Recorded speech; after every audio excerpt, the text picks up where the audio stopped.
like I said, you've come off the Swift Golden Eagle. I'm not going to say the Mongolian name because we'll never remember it anyway. So I'm just going to call it the Swift Golden Eagle for now. I apologize. If I need to, I will. And you have dropped down through atmosphere. This is like I said, this is a shockingly odd colored planet. This is a planet of ice and snow. This is a planet of, as you come down, there are fierce storms that drift across its atmosphere as you drop down and you drop down and you pass through some of them, and you finally land, like I said, with the drop ships, with the Keshig and the captain of the Swift Golden Eagle. And you are on the Keshig and the captain leave first from the dropship. The back ramp falls in that stereotypical classic AC-130 thing where it just slides down real nice, and everyone dismounts with their horses. And as they step out onto this crisp snow, like I said, you are braced immediately by this unrelenting cold. It's the coldest you've ever felt. Each one of you. I'm not going to make you roll for it. And then all of a sudden, as you're wearing Shirley suits, you're no longer as cold. And then all of a sudden, you're okay again. As you unbuckle, and you kind of get ready to go, and you step out onto the surface of this planet for the first time. This is not Earth anymore. This is not the solar system. This is almost as far as humanity's ever gone and made a settlement. This is something new to you. Almost exclusively, I would say. As you look out, you notice that there's a purple tint to everything in the atmosphere. Like, the sky is purple. I will tell you that free and clear. The red dwarf sun of this system shines kind of like a red eye in the sky. And you notice that the sky isn't blue. It's like a light purple, like I said, of an Alaska sunset. You do see, I will say that this is actually closer than I hoped. There are some cliffs. You are in something of a valley. There's a settlement before you. You see kind of like a main section with domes and hard habitats and antennas and everything. And then you see multiple different, I want to call them districts, but they're not so permanent. They're brand new. You notice that. I'll tell you that for free without having anyone roll anything. These are all very new. They're not covered in the ice and snow of the rest of the settlement yet. And they all seem to have a different tone to them. Alright guys, let's keep moving. Keep moving. Oh, yeah, keep moving. Yeah, just unload. Don't pick that up. I said pick it up. Oh, my comm's not on. Hold on, guys. Pick it up. Oh my god, he's good. I start unloading things from the ship.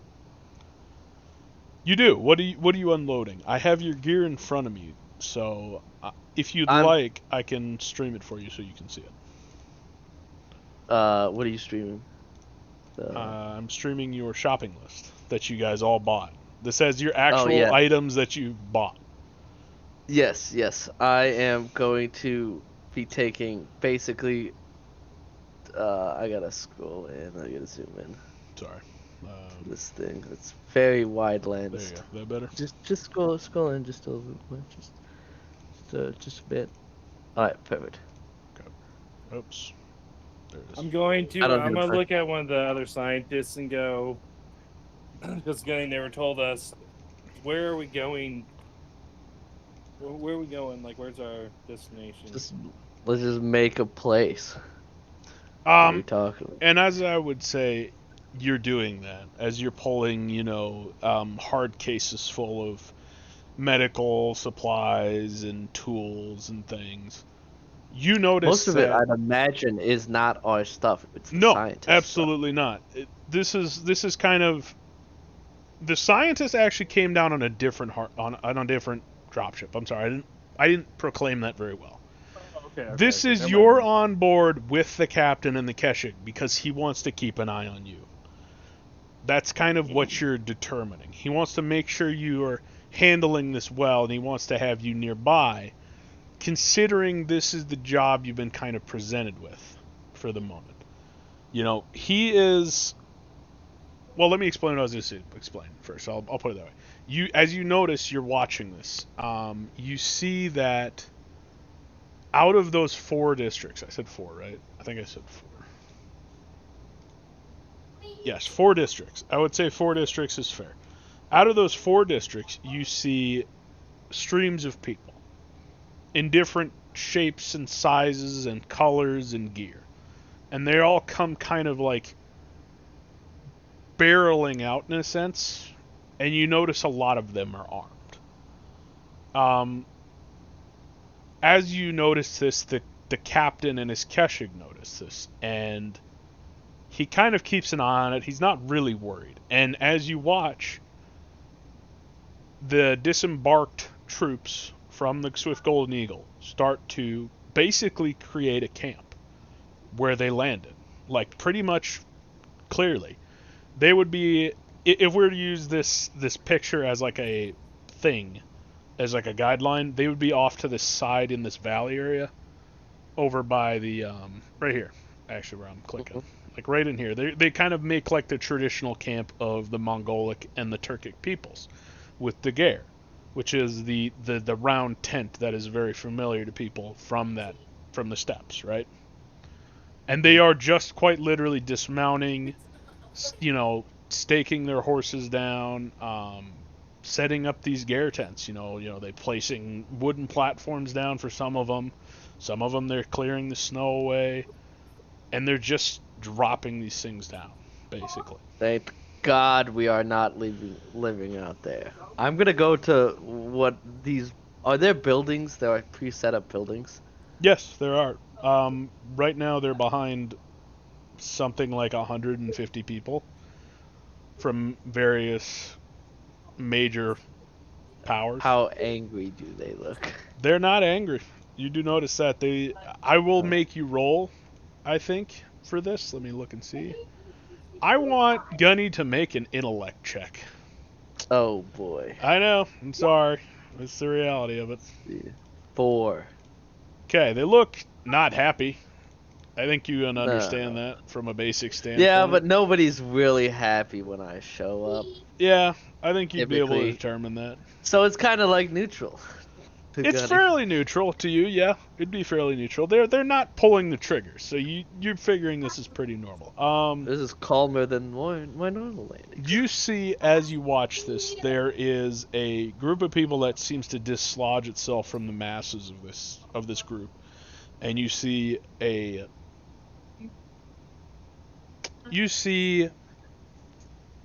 I don't know, four major figures, and I don't know, bodyguards with each of them kind of dislodge themselves and kind of start walking towards you, where you're standing near the captain and his Keshik, still astride their massive void chargers. And as you watch, they get closer, and they get closer, and they get closer. And I will say, you see one of each major organization. Power, sorry, not organization. You see a tall, thin figure, very aristocracy based. He's kind of dressed in a old style of garment. It's very baroque, very gold piping, very very flashy for what you basically amounts to a snowsuit. Very Yeah, what am I thinking? lapel. Like steampunk. What are those things that in Star Wars those green guys wore? They wore like the head cover. I'll Google it. Okay. Green guys in Star Wars? I know, Yeah, I'm no way. lost.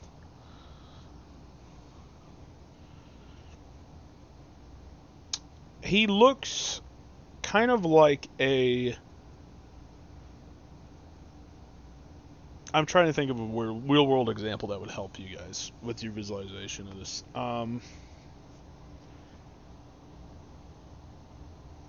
He kind of looks like he's wearing the equivalency of like a Baroque suit, kind of like a. Did you ever see Beauty and the Beast? Do you remember what the Beast wore when he was all dressed up? That blue Big robe. overcoat, that blue overcoat kind of. Yeah, yeah. He's kind of wearing the equivalency of that, except it's more form fitting. It's very snug on him, and it's still a snowsuit basically, so it can only be so nice. But it's very flashy. You do see that. It's very posh. I think would be an easy term for you. And I will ask all of you, have you ever spent time in space of the courts of the old continent? Have any of you spent time in the courts of the old continent? Not in a friendly capacity. Not in a friendly capacity. Like, Tuck, that's would Earth, you right? know? So the courts of the old continent. So all the major powers come from Earth, but it would be Right. Europe. It would be European. It's all the it's all of the old aristocracies of Europe, basically. Oh yeah, I've toured Europe. My guy would have toured Europe. You toured Europe? Okay. For college, doing I've just- because I do believe my guy went to college first and then went into the military afterwards. So here's the thing about that, Lonely. You will be from the Chrysanthemum Throne because you want to be from Australia, right? Mm-hmm. Okay, so what I'm going to say is you probably would not, No, you don't think so? Okay, well, never mind then. unless you. Did you graduate with honors? I don't even remember. I don't think so. I did not. You didn't I mean, in the time of space travel, I can't see why going from Australia to Europe. would be see, a it's stretch. not that he can't do it. It's the political climate. You know what I mean? It's okay. I'm They're thinking not. about that now. No one on Earth is really friendly with anyone else, but they're not at war on Earth. You know what I mean? Here's the thing. There's I no think reason you I- couldn't do it, but there's also no. I kind of need. I'm more searching for a reason why you would have. You know? This is perfect. You want to think of it. Okay. Is they want to save their education for their people, you know, Pretty not much. Yeah, someone who they consider not. That's why they sent me somewhere else to go instead of being. Oh, you think? Oh, I see. So you think because you're not of Japanese descent? Oh, I see. Okay. Yeah, I guess you would be more European. Yeah, absolutely. I see that. That makes sense. So you would have gone to. Okay, you went to school in Europe. Perfect. Awesome. I feel like that's a great way for it to tie in. It makes perfect sense to me. I love it. We can go with that. Awesome. Okay, so then I will tell you, Lonely, very clearly. This is a man of the old continent, of the courts of the old continent. He looks noble to you. You would know that from your experiences in that geological setting, in that area, in that culture. This man is a noble. And you notice him first, because he's striding the most cockily son of a bitch you've ever seen in your life. Which you also remember from your time there as pretty noble. That's usually what they did. As you Turn to Tuck, I'm like, I think that guy's the boss, or at least he's high standing. so Well, as I you would say. say A that, high-standing official as you say that, you to see come greet us. as you say that, you see a couple other figures striding up too. Alongside him, and also, this is a different figure. This is I'm trying to think how to put this for you. This is very much the stereotypical Chinese Song Dynasty Bureaucrats? bureaucrat. If you have any knowledge of what that is, and if you don't, allow me to give you some I kind got it. of. I got a picture in my head, yeah. Yep. But others may not. But Yes, I will give you something. Yeah, I can't say I'm well versed on Chinese history. I so have got shoot. you. Don't worry, man. I have got you. He is kind of similar to this. This is, I think, an easy representation for you to get into your head. There you go. It's in the chat. I should probably put Okay. those in the thing, shouldn't I? In the actual application, maybe. Can I do that? I think I might be able to. No, I can't. All right. So and you see him kind of striding towards you as well. He's very put together in kind of like an opposite of the European court, the noble, right? He's wearing a big fur cloak. He's wearing the traditional robe, the Hanfu garments, the big robes, and he's wearing that particular style of hat. It's a very different tone. He's more withdrawn, he's more focused, you would say. He's not angry, he's more curious. And he has behind him a couple soldiers in traditional Song Dynasty armor that's been, again, you probably don't know what I'm talking about. I will put that in there too. And I should also point out that the noble also has soldiers with him too. He has kind of this, but with lights and some flashiness to it from maybe some new technology that's pushed into the gear as well. And actually I would say that it's actually very simple for probably all of you on this one, just because there are so many members of the Hanzhong Dynasty, or the Empire of Heaven, as it's known. This is a official of the Hanzhong Dynasty, of the Empire of Heaven, of China. You would probably just know that from the tremendous amount of them that there are. It's not absurd to see some figure like that, even at a small outpost. This guy seems very... I will actually ask you all to roll intellect or recon, it's up to you, to let me give you more than that.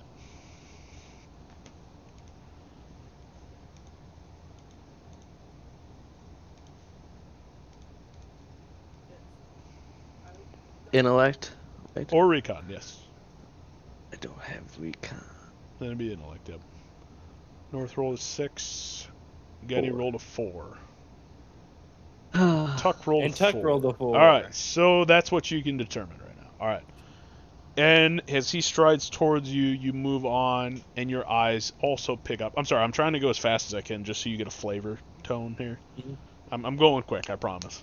You also see, as you move past, you see a stereotypical samurai.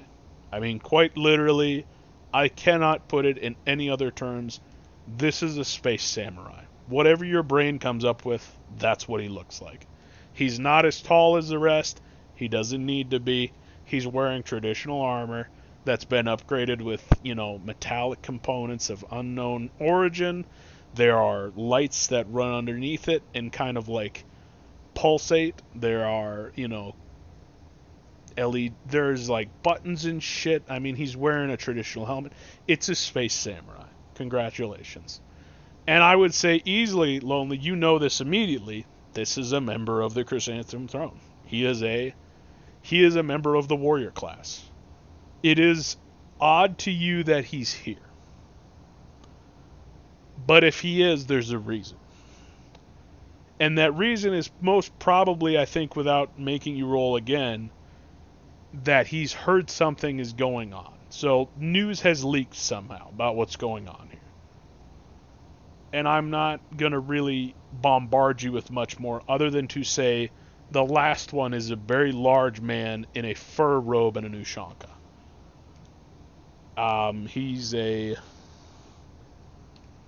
He's a member of the Sikh, of the Zoryana Sikh, which is, of course, the Russian... The thing that rules Russia and Ukraine and stuff now. It is the old Cossack order. So you're telling me what we've noticed is all the big wigs are here, basically. There's a member...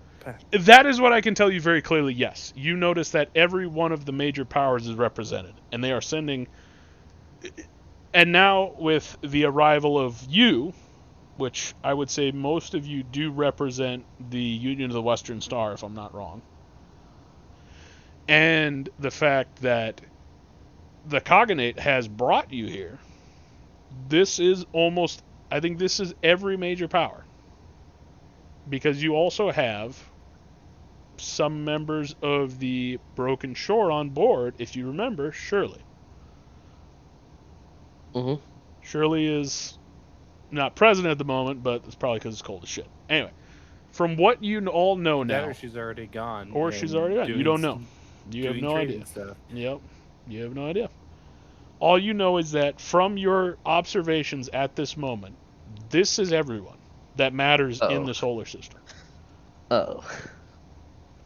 This isn't like the Emperor or anything, and these aren't necessarily high command. You wouldn't know any high command structures necessarily, but these are genuine members of the big honchos in every major superpower in human space. Gunny is realizing that his friend, his former boss, put him in a spot, with negotiations, Yeah. and I think Gunny doesn't realize this, but I Knight do. Negotiations are going to break down. Because Gunny is so bad at negotiations. Hence, Well. I think, not going through Gunny's head right now, but my head. I'm just explaining everything for all the actions. For clarity, keeping my hands, I'm showing my sleeves, guys. No cards on my hands. I think the reason that the Rockefellers may or may not have sent us is to get information, and if we can't get information, prevent information from leaving. I would say, knowing that Gunny is basically a war hero in the Rockefeller clan of the Union of the Western Star, I think he would understand at least the basic impetus of how they worked, right? Yes. Yeah. So I don't think it's unfair to tell you you're there to protect the scientists, to help them discover, and to also make sure that nothing gets back to the other powers that shouldn't. It's basically an implied objective that if you can do it would be really good. Because this is basically everyone wants what they don't have right now. This is kind of an arms race. I hate to use the term, but it kind of is. And, no, it absolutely is. And it basically absolutely is an arms race, yes. And what you're starting to realize now is someone talked. You don't know who, you don't know how. Someone said something, and you're not the first ones here. You were supposed to be. Which means you don't know what's going on. You don't know where everything is. And you don't know really what you have to do other than your stated objective of protect the scientists. Get information. Right? And get information, yeah. So whatever you guys, and I'm as the referee, I'm going to tell you right now, I'm not going to hold your hand through a lot of this. This is going to be a very open campaign. If you need kind of like guidelines, I will do my best. But right now in this moment, I'm kind of dropping you into this area. This is up to you. How you choose to go about your objectives or whatever you end up doing is up to you. I don't have a real stringent guideline of story here. So Gunny is going to reach out and shake the hands of those that put them out. The Cossack would, absolutely. He strides up, very, very professional, but also he's got a grin on his face. He's kind of seeing a soldier to a soldier, and he absolutely shakes hands with you immediately. He says, hello, it's good to see another brother of this fighting man, yes? Yeah, fighting men. We are, and hopefully fighting not here. I hear your accent. You from west, yes? Star? Western Star? The north? You're from north. North Rockefeller, yes. New York, yeah. That is very good. Very good. Yeah, I've heard. Is horrible place, but wonderful that you're here, yes. You bring booze? Yes. We have some. Wonderful! And he's just thrilled. And he moves on from you very quickly. I like him a lot. But that means he might be putting on a show. Does anybody else shake my hand? I would say no. actually. No. All right. I would would do say a the little. samurai bows slightly. Yeah, I and- would do a little head Yep. tilt to the rest of everybody, but I would not bow. I would just do like a head nod. And I would say, as you do that, the pompous twat of the courts of the old continent finally makes his way to you with a stride that could be only really described as roosterish. With his Yeah. chest puffed out and his legs just stomping away at the snow, as he's flanked by a couple of guards. Let me do a very quick determination of where he's from while I do this. Hold up. Roll a D100. I'm gonna have to roll a D100. D100, and I'm gonna have to like make a list of Holy Roman Empire states. Hold up. Oh, just Google it. Just Google nations within the Holy Roman Empire. Yep. Here we go. Decide from there. Got you. Da-da-da-da-da-da. Oh my God, they have it by fucking. That is not good. All right. It's alphabetized. Yikes. All right. Okay, pick a letter. A to Z. We're gonna go with I like we're gonna go with shit. Anyone, Someone I don't else care. decide. Someone decide. A to Z. Pick a letter. Okay. Please. Okay, gotcha. There you go. Okay. All right, perfect. Now I'm gonna roll for this. Kirkenstein. Actually, that it might be an option. For Kurt who's that? Charlie Kirk. Jesus. I'm joking. He kills I was gonna say himself. I was gonna say Kurt Cobain. Shit, man, that would have been. Yeah. He walks up to you, cocky as can be, and blows his head off with a shotgun. 55. Jesus Christ. 1, 2, Where 3, are 4, you? Wait, no. What song did Kurt Cobain sing? 10. Smells like Teen Spirit. Entertain us. Here we are now. 8, 10. 1, 2, 3, 4, 5, Hello, 6, 7, hello, 8, 9, hello, hello. 10. Okay. I still got a map. Fuck it, I'll do this easier on myself. I don't know why I'm making this hard on myself. It's not freaking need to be hard. Oh, that's right, because I can't zoom in on that one. Alright, thanks. Alright, he is...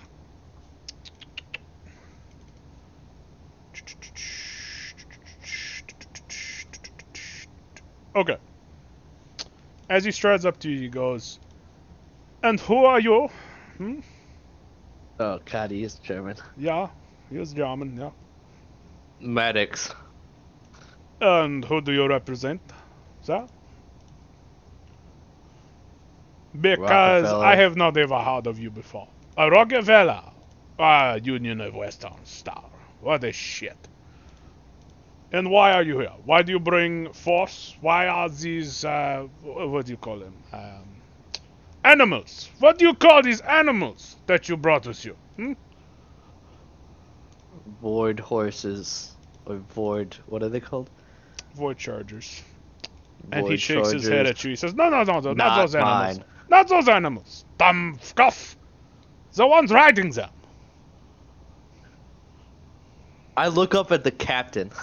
Oh, his eyes are narrowed. Oh, yeah. I look back and I go, that was very, very bad. There's no one here to protect you. There no one will protect me, please. As you see my men now? Do you see them? These are fucking Silesians. Not Saxilesians. Silesians, sorry.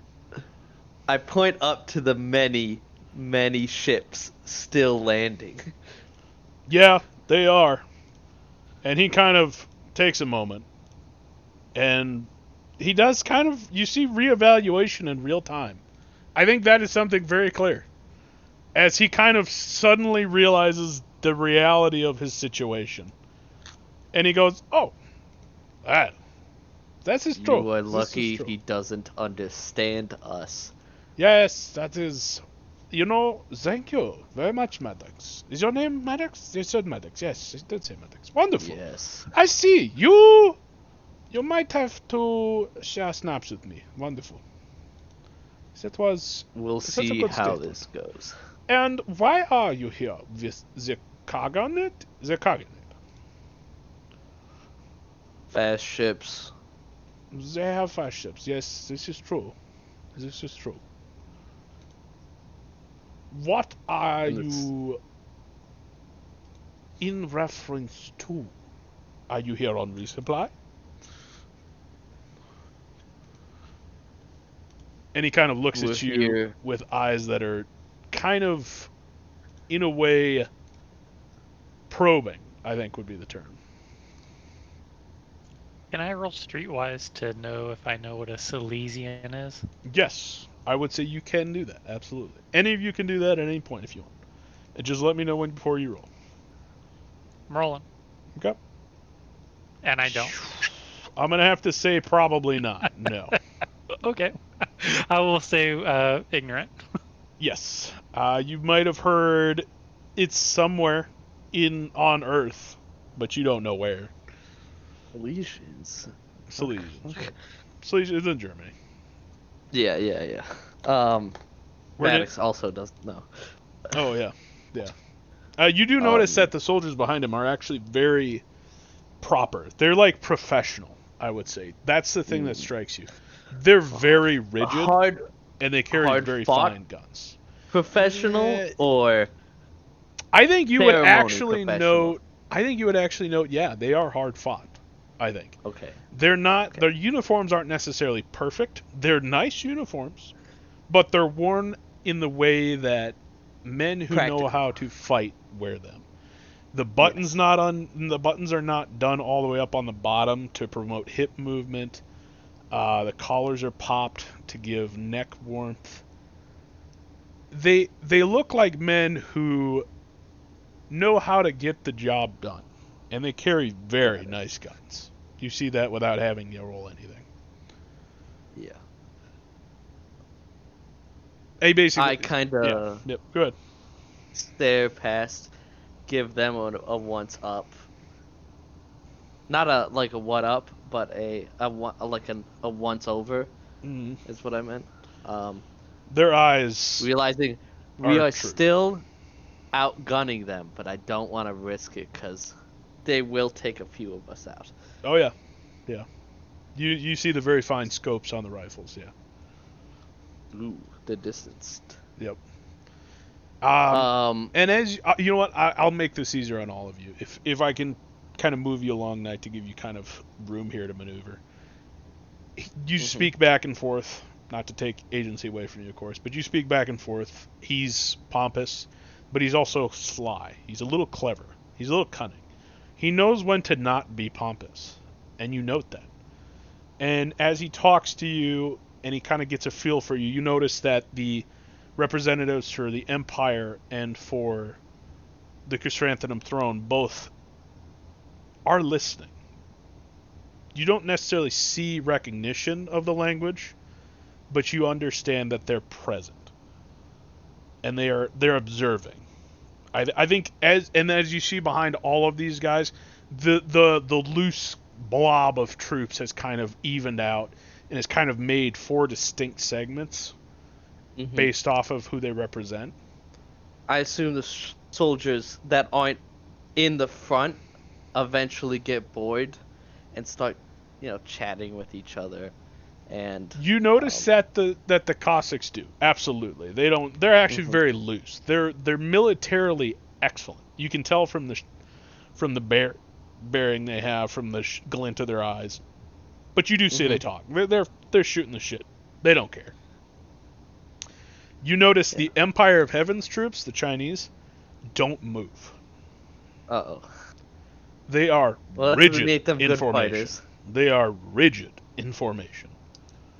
You see the Samurai's troops the Chrysanthemum Throne troops they're actually pretty chill. They are actually kind of engaging with the Cossacks. They're kind of loosening up.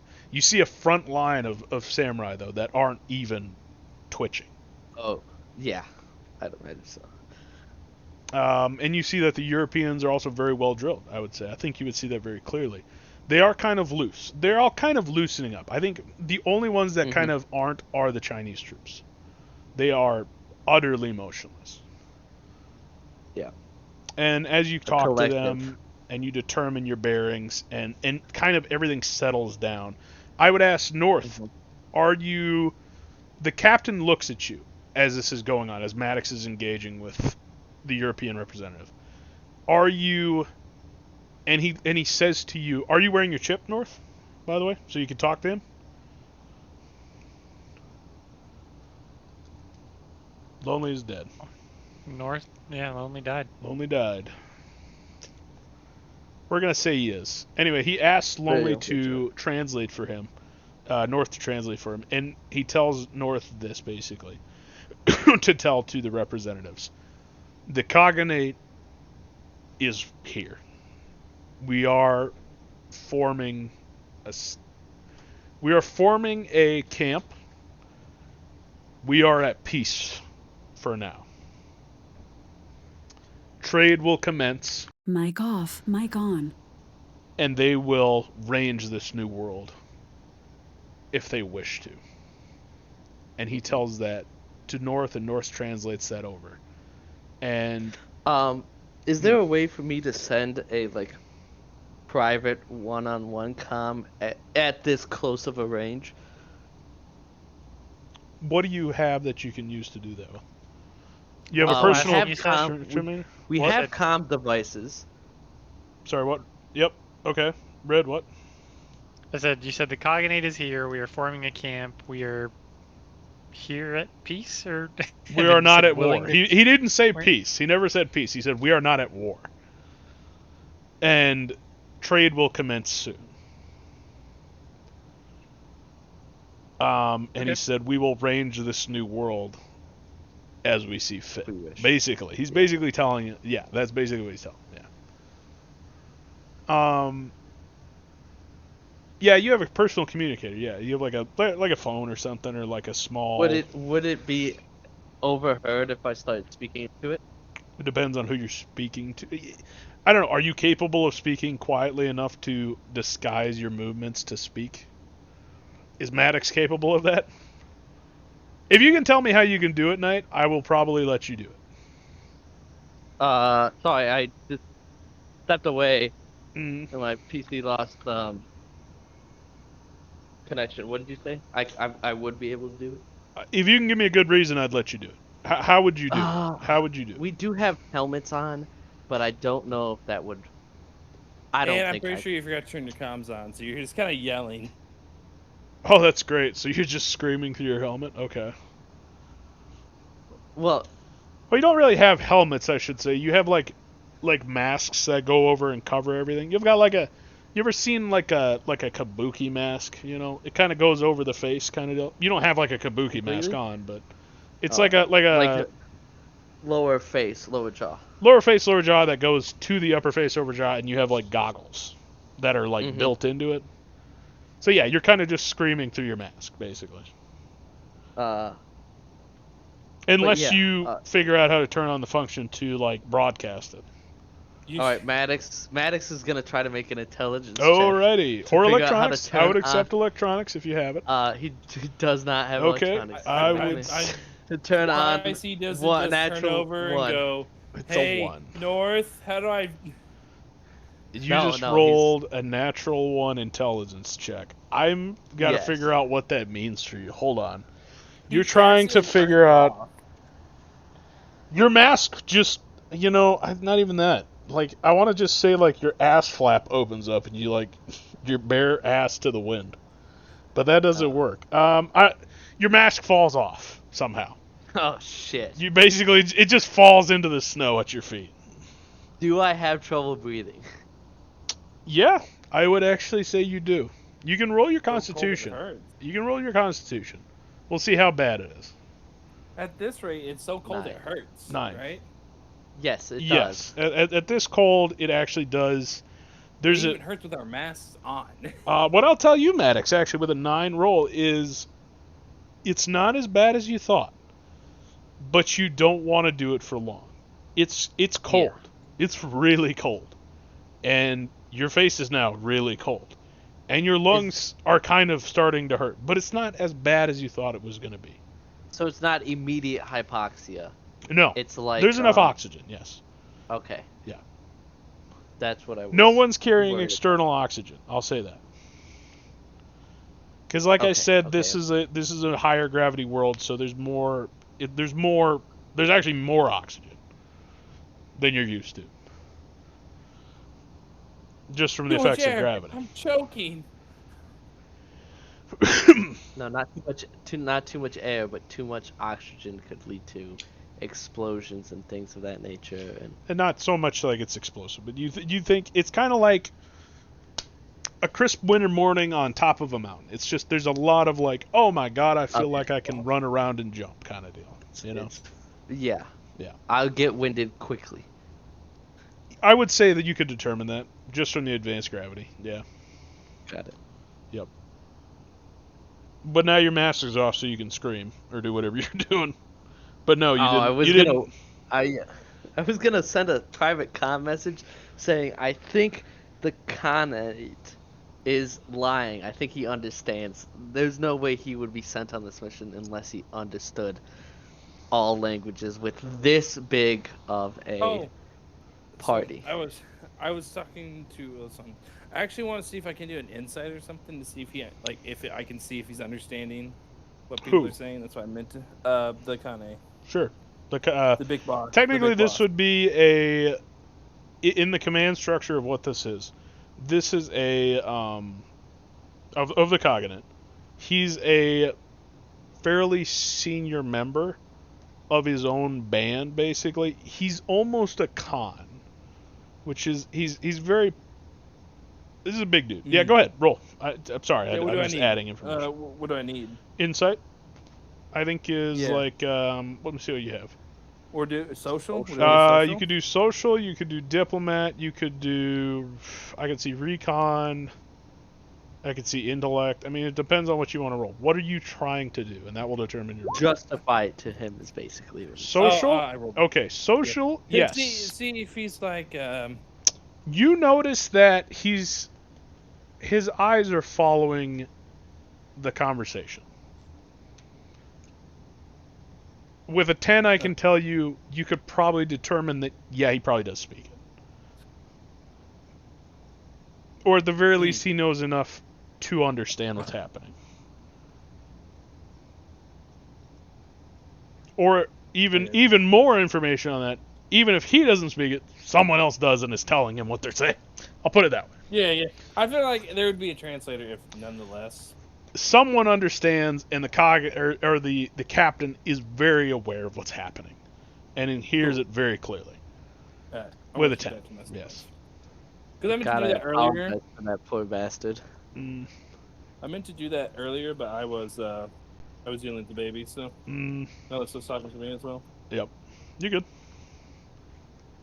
Yeah. So like I said, you talk with this representative and whoever wishes to talk to you.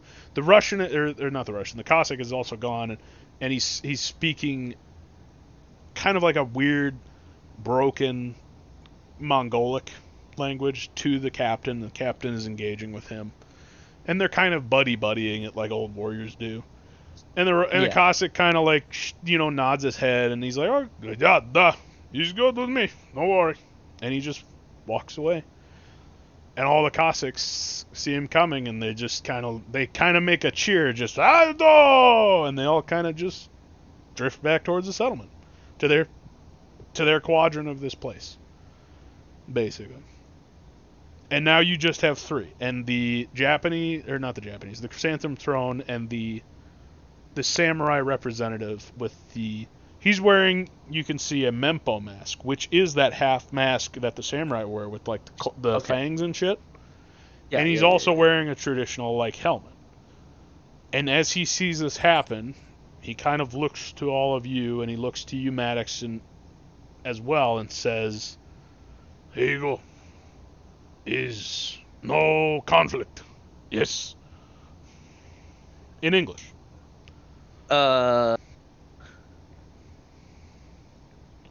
Yeah. And here, and I'm gonna say here, and I'm gonna waver to the settlement in whole, no conflict. He nods And his that's head. Yep. it. Yep, he nods his head. Whether he interprets that as the whole world or just the settlement is up to him. He Tricky too. he nods his head. He kind of makes like a sudden nod, and then you see his hand finally ease off the katana on his belt, and he bows slightly He and didn't he take leaves. it off. Huh? Oh, he didn't take it He off. No, didn't. it was He on still there the got whole his time. hand on his katana, but he just eases. His shoulders kind of. Yep, he just slide kind of down. eases, and he bows to you, and then he walks away as well. And the samurai contingent goes back to its quadrant. So now that I'm gonna bow back in the background like how you're supposed to.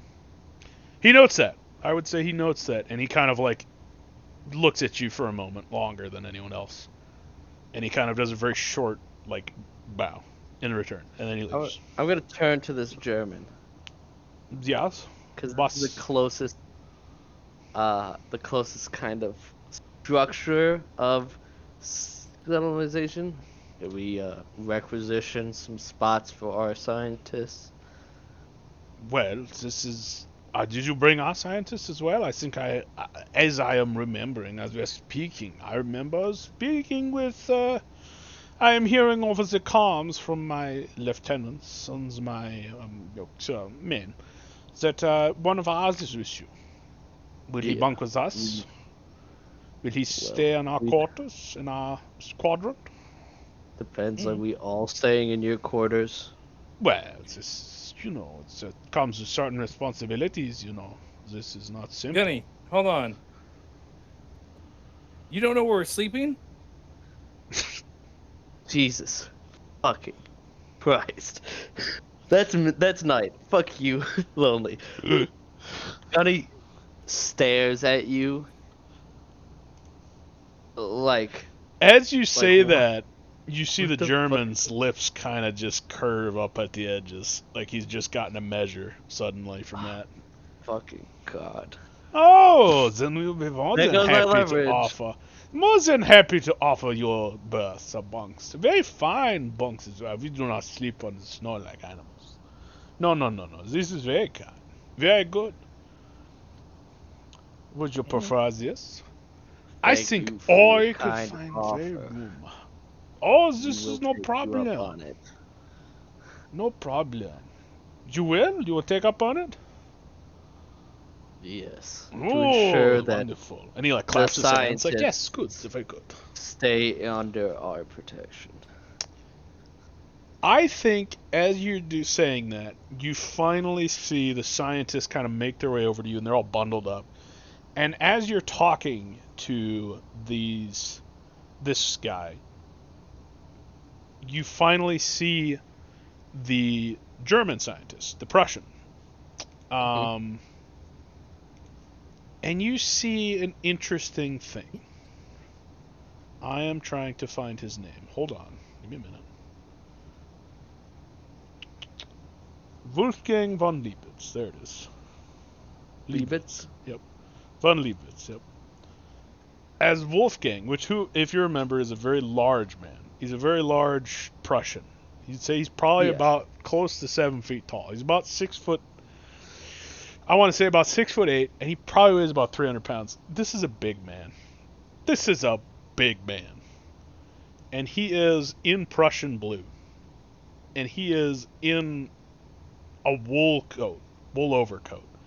And as he steps up with the rest of the scientists, which, if anyone needs a reminder, you have the four. You have five.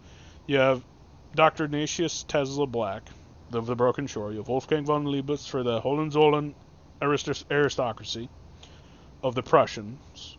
Kuroda Osama, of the Chrysanthemum Throne, who's the Japanese. Professor Lionel Grimshaw of the Courts of the Old Continent of the British Crown. Because, if you remember, there are two representatives from the Crown. Isn't that the crazy one? No, he's a big boisterous man who's making some supper. Very much. Yes. And then you have Tang Shiyun, the smaller, petite female representative for the Empire of Heaven. As you see, though, and this is why I'm saying this very clearly, as von Leibowitz sees this aristocrat, and he hears the tone of his voice, he moves up kind of near you, Maddox, and he places a hand on your shoulder. It's a big hand, and you're a big man. Mm-hmm. And he looks at this aristocrat across from you, and this aristocrat looks up and up and up at von Leibowitz, and you see something you were not expecting to see. This aristocrat goes very pale. Oh. Very pale. Oh, yes. This is good. And he kind of stops in his tracks. And von Leibowitz looks at him and he says, Du bist einer Silesian. Nicht so Prossen. Was ist dein Problem? And the Silesian looks at him, and he is taken aback. You can see that without rolling anything. And he kind of like steps back into his, kind of like almost to his men, and kind of lowers his head almost. Ist nicht Problem. Ist nicht Problem. Can I whisper to North and say, what did he say? I'm gonna. I don't know. Do any of you speak German? I heard What, problem. doesn't he have like a chip that translates? I gotta like press Only a button. one He's got to language at a he can time. only do one language at a time, which means that Ah. he can understand it if he sets it to that language, but he can't Okay. Which he makes can't me speak about- both. He's got to switch Mhm. back to English. It's kind of like a old like tape deck deal. You can only do one at a time. You can't do both. If you see me do it, I'll be like, it looks like I'm like touching my temple, like rubbing it with one finger. I'm like, it's like in my eye. I'm scrolling through the languages, like, so it takes me a minute. So you're doing this as they're talking? Yeah. Okay. What I'll say to you, and this is just for Lonely's character North, at this point, they're speaking in German still, but I will tell you what they're saying, North, okay? When he starts talking to him, what he says is, you are a Silesian, not a Prussian.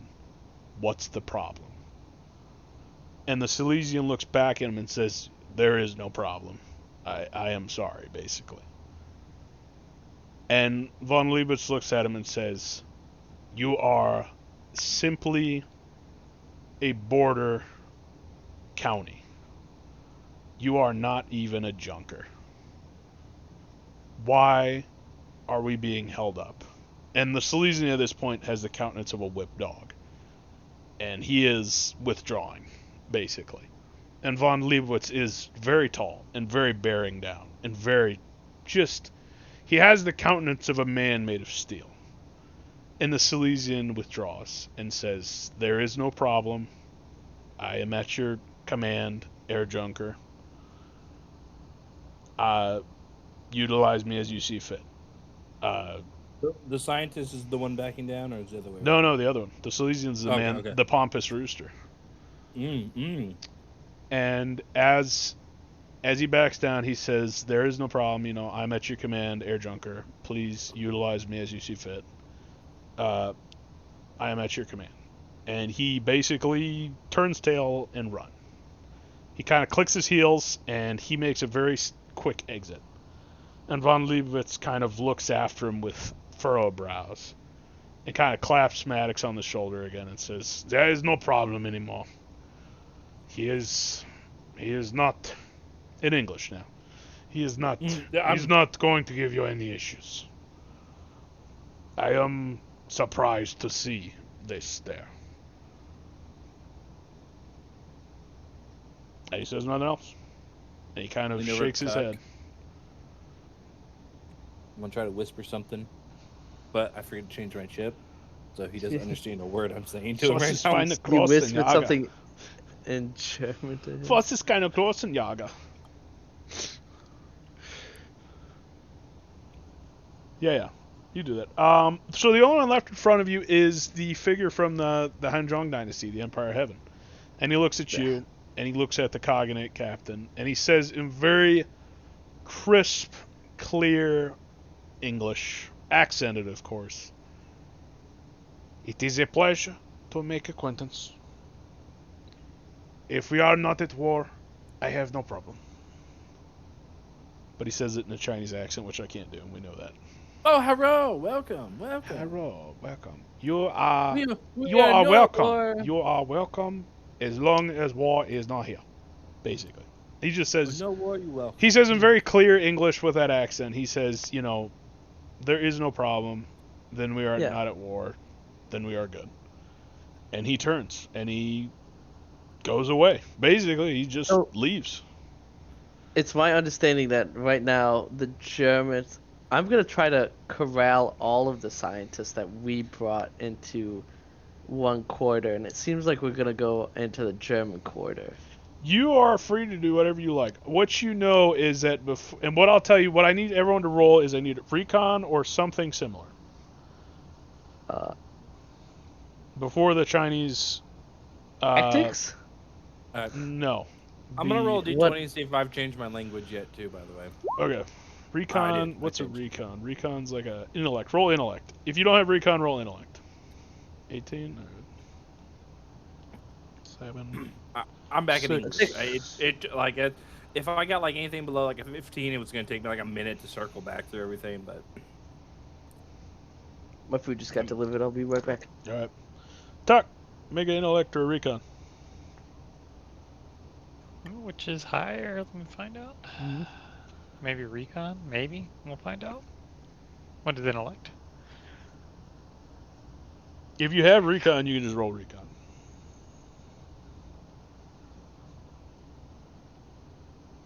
I don't know if you do. Some people do, some people don't. 5, You guys are 6, hankering. 7. You guys are hankering, man.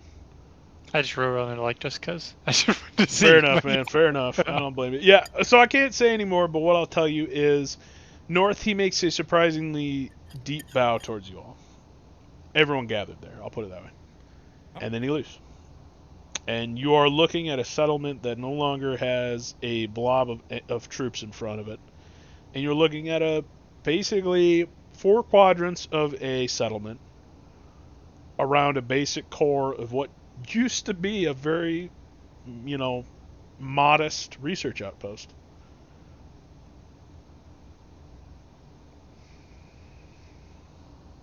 And I guess we'll take 5 minutes because 5-10 minutes break. Knight's got to get food. I got pissed, so that works out good. So take 5-10 minutes. Let me know if you got any questions when I get back. Sounds good. Waters, drinks, whatever you're doing. Pisses, whatever. Mic off.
How was your weekend, Red?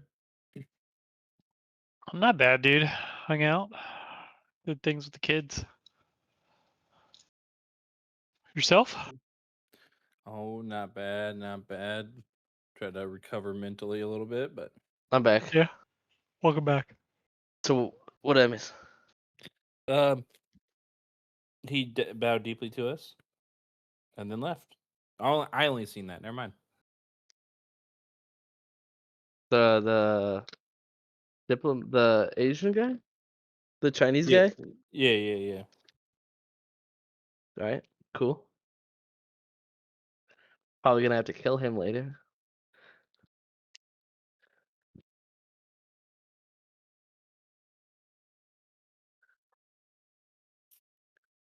That's wild that you didn't tell me where we're sleeping. Like you've kept me in the fucking dark in this one. Motherfucker, I don't know where we're sleeping. That's that. Thank God you're not. You were not in logistics. No, I'm a fucking killer. I know. I know you're a killer. But sometimes I'm gonna chalk it up to North forgets that you're an airhead sometimes.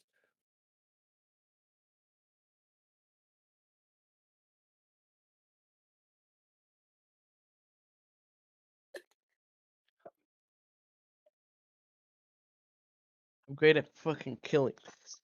So.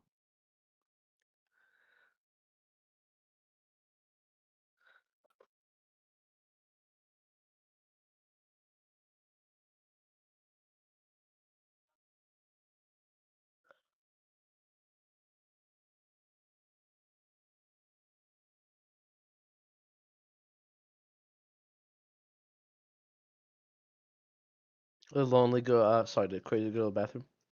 Mm-hmm. Oh yeah.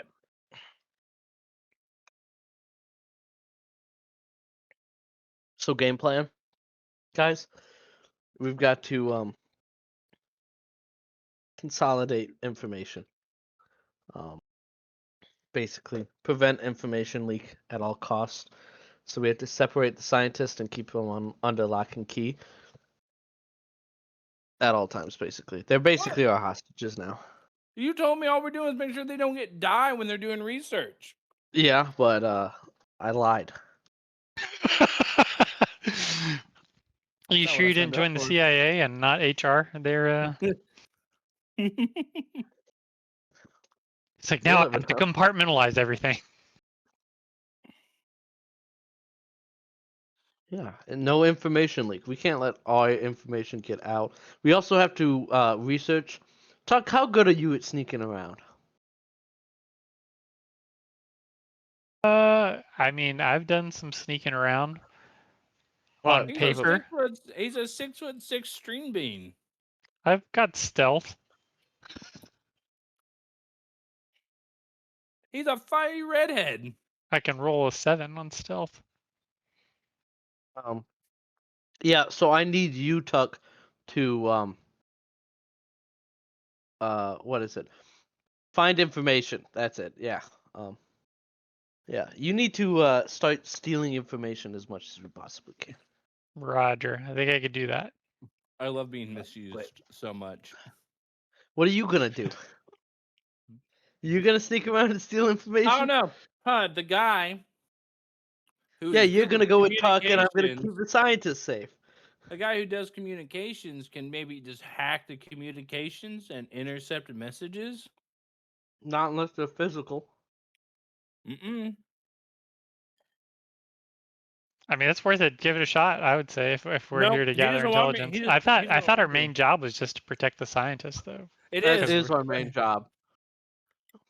but he's turning this We into have a whole other ordeal. responsibilities when working for the Rockefellers, though. Oh, okay, fair enough. I'm not working for the Rockefellers. Yeah, you are. I'm a contractor. I'm just trying to get Yeah, paid, please. exactly. Same. I'm doing a favor for a friend that I'm also getting paid for. I think I'm all in. I'm broke, so it's kind of I'm kind of like an indentured servant. We're We're all honest. broke here at this rate.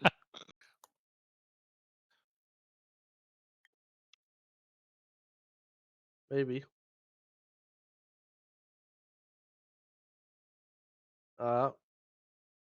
Milton and Helen got their mayorships.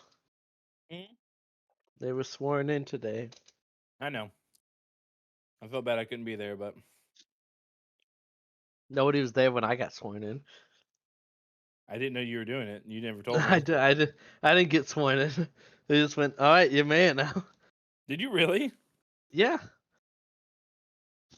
That's wild. How's looking for apartments? It was okay. Probably gonna have to I get a went and roommate. saw this place. No, I can live by myself, but it's just gonna cost 2/3 of my paycheck. Look at this man being an adult. Next thing you know, guys, I gotta work the corners tonight. I can't play. They just brought Rin up for the third time. I can't afford. No, no. Are you Once like I'm it? Is, in the lease, I'm in the lease.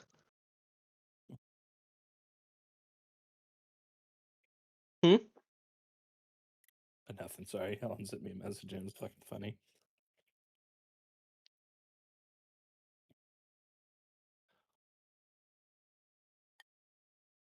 I didn't know she dressed like a goth girl every day. Well, not every day. That's a lot of effort. It's not every day. Trust me. Who dresses like a goth girl? A friend. Oh, One fair of enough. Lonely's friends. Think of more like a stoner Okay. that's into like heavy rock. I'll send you the photo. That's wild. That she only dresses that sometimes, not all the time. She posted it, okay, so therefore it's fair use.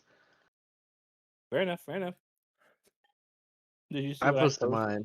Yeah. Did you see what I said on it? On mine? Mm-hmm. Who's this ugly fucker? No, I didn't say that. What'd you say? So who the fuck is this nerd? Oh, I still hate you for mine. That's not the lonely I know. Fuck you. that's not what you look like. I hate to say it. It is. No, it's not anymore. It is. That's not even that old of a picture. How many years old is it? That's like 3. Years old. Yeah. Dude, you want to see a picture of You know me what? 3 years ago? It's that hoodie. The hoodie. It's a 4XL hoodie, so it makes me look slim. I want to let me message you. There we go. Just on a random fucking Friday. She said, "I'm feeling like getting dressed up," and I went, "Okay, cool." She's like, "What should I do?" I'm like, "Let's do goth," and she went, "Okay." I think your friend might be into you, dude.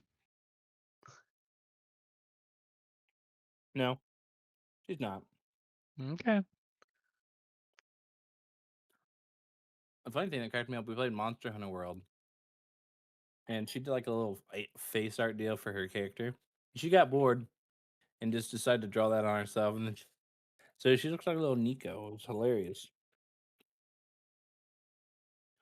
I don't know what that is. A cat, a Nico. The cats in No, Monster never mind. Hunter? Never mind. You're not a G-Gent. I forget that some days. No, I'm a normal guy. Are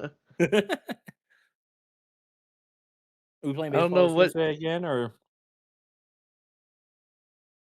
pure tradition. it's well until Baseball's NCAA comes out. until I get NCAA, Yeah, and then NCAA is going to be our tradition. and then it's every Thursday. As long as we don't miss Thursday night football, we're good. Oh shit, we're gonna have to Hmm. change your days to a different day. Let's do Wednesday. Why? Thursday night football's coming up. You can't play D&D and do Thursday night football.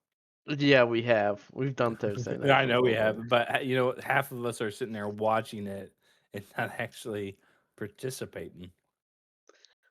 That was fear. I know it's true. I was watching Thursday night football. I was too.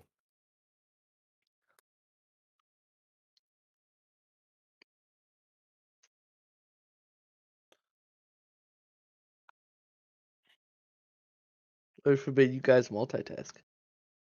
All right, I'm Mic back. on. Sorry about that. We thought you fell in. We were about to send the search. No, no, no, no. I got kind of busy doing shit for a second. All right. Do we have any questions? All right, plan that nobody objected to. Go. First thing, secure the scientists. Okay. We're gonna compartmentalize them, and they are not going to talk to anybody. We're basically holding them under house arrest. They're our hostages now, and Okay. that sucks for them. Okay. I would love to Yeah. see you do that to the 7'2" motherfucker, but okay. I have a 6 gun, foot. and I'm Yeah, he's about 7 foot, I'd say. He's a I'm big boy. proficient in killing. I'm proficient in gun. No, not gun. Chain axe. Oh, that's right. That's right. Well, and he's also a scientist, although I guess he is a Prussian scientist, so that's kind of a fine line, isn't it? Of what All I know is he speaks German. he does. Well, he's German. He's Prussian. I know. Okay. So you're okay. All right. Well, I And see. then, hold on. The rest of the story. I'm Okay. going to sit here and do nothing because Knight didn't even tell me what to do. And Tuck's around sneaking around. Huck's gonna Little cat try in to the back steal alley. as much information as possible. You know you can help if You you didn't want ask me to to. help. You're being You an asshole are to free me. to do whatever you like. Like I said, this is a very open-ended thing. I don't have guardrails for you. Whatever you want to do, you can do. Just let me know so I can kind of go around with it, you know. So I'm able to give you the realities of the situation. That's all. So first step, guys. Okay, so Um, the set scene. All right. You're still standing in the snow after everyone's Yes. left you. The scientists are there. The captain is staring at you and says, "I must supervise." And he does actually say this in English with a twinkle in his eye. He says, "I must supervise my men. We are to set up camp. You are more than welcome for having slept beneath the gray blue sky."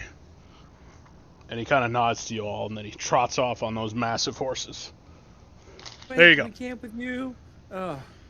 all right, I'm gonna pull Tuck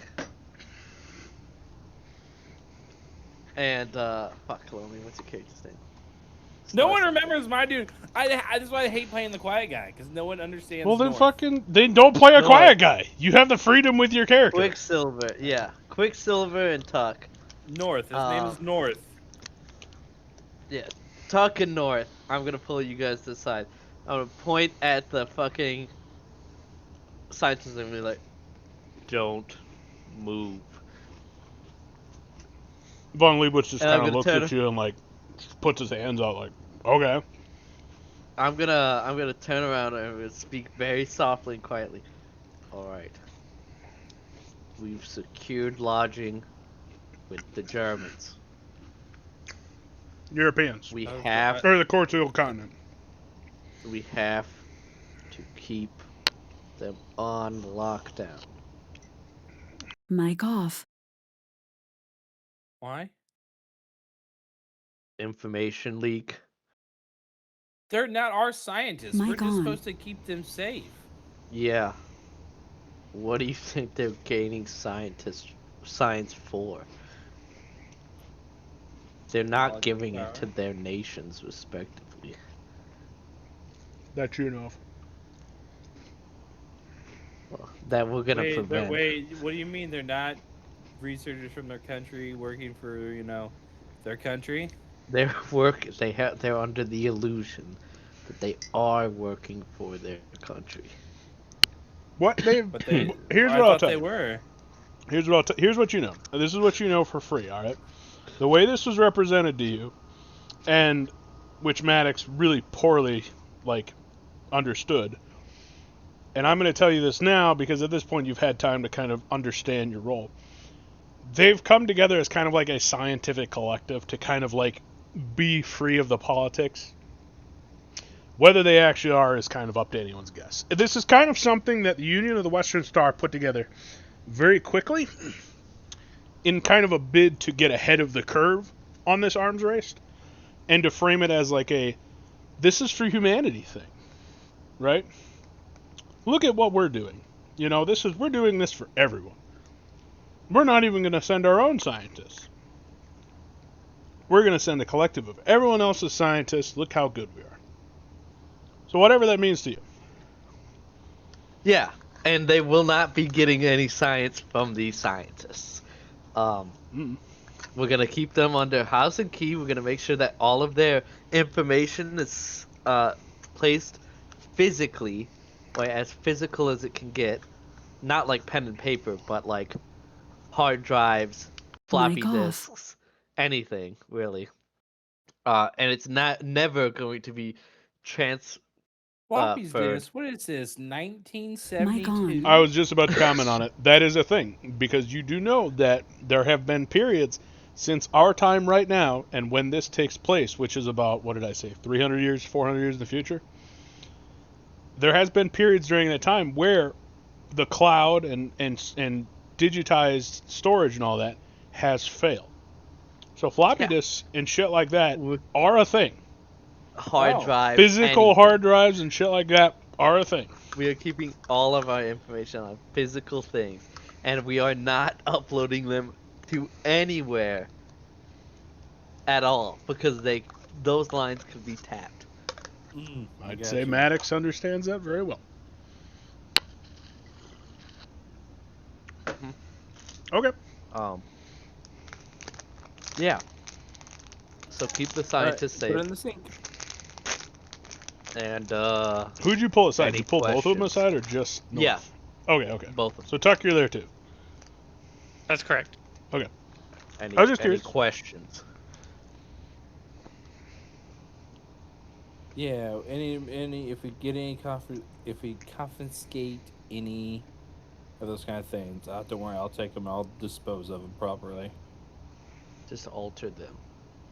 Yeah, that's what I was gonna do. We don't have to take their stuff. We just have to monitor it.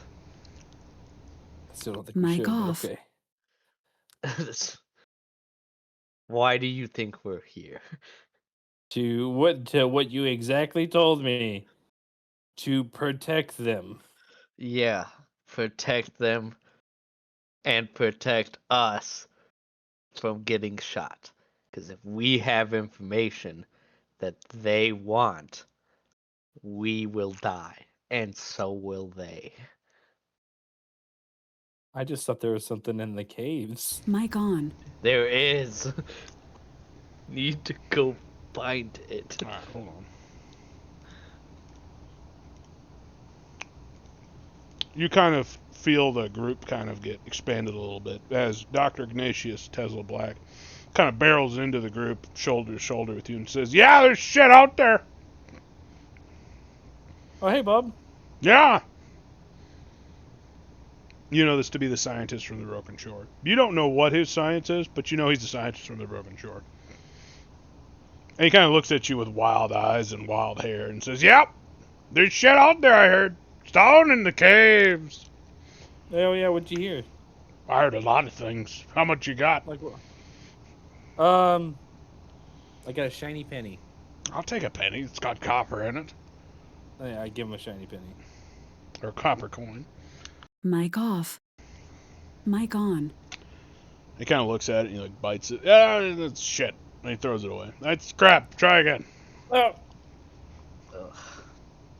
We're moving. Did I go scurrying after the penny?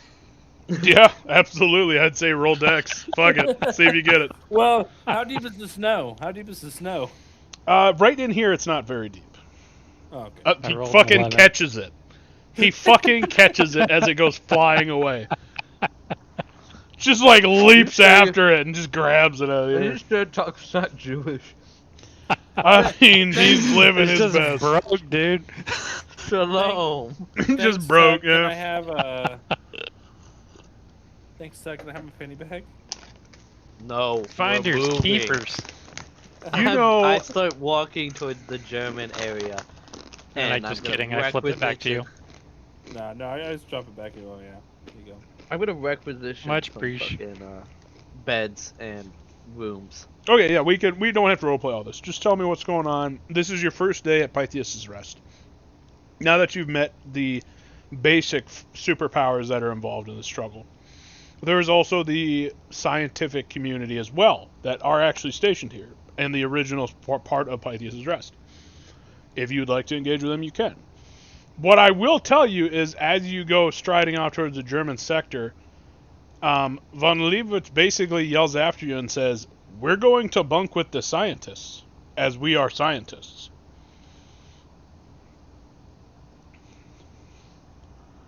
Who controls the scientists' quarters? The scientists. This is a research outpost. Mic off. All right, I guess new plan.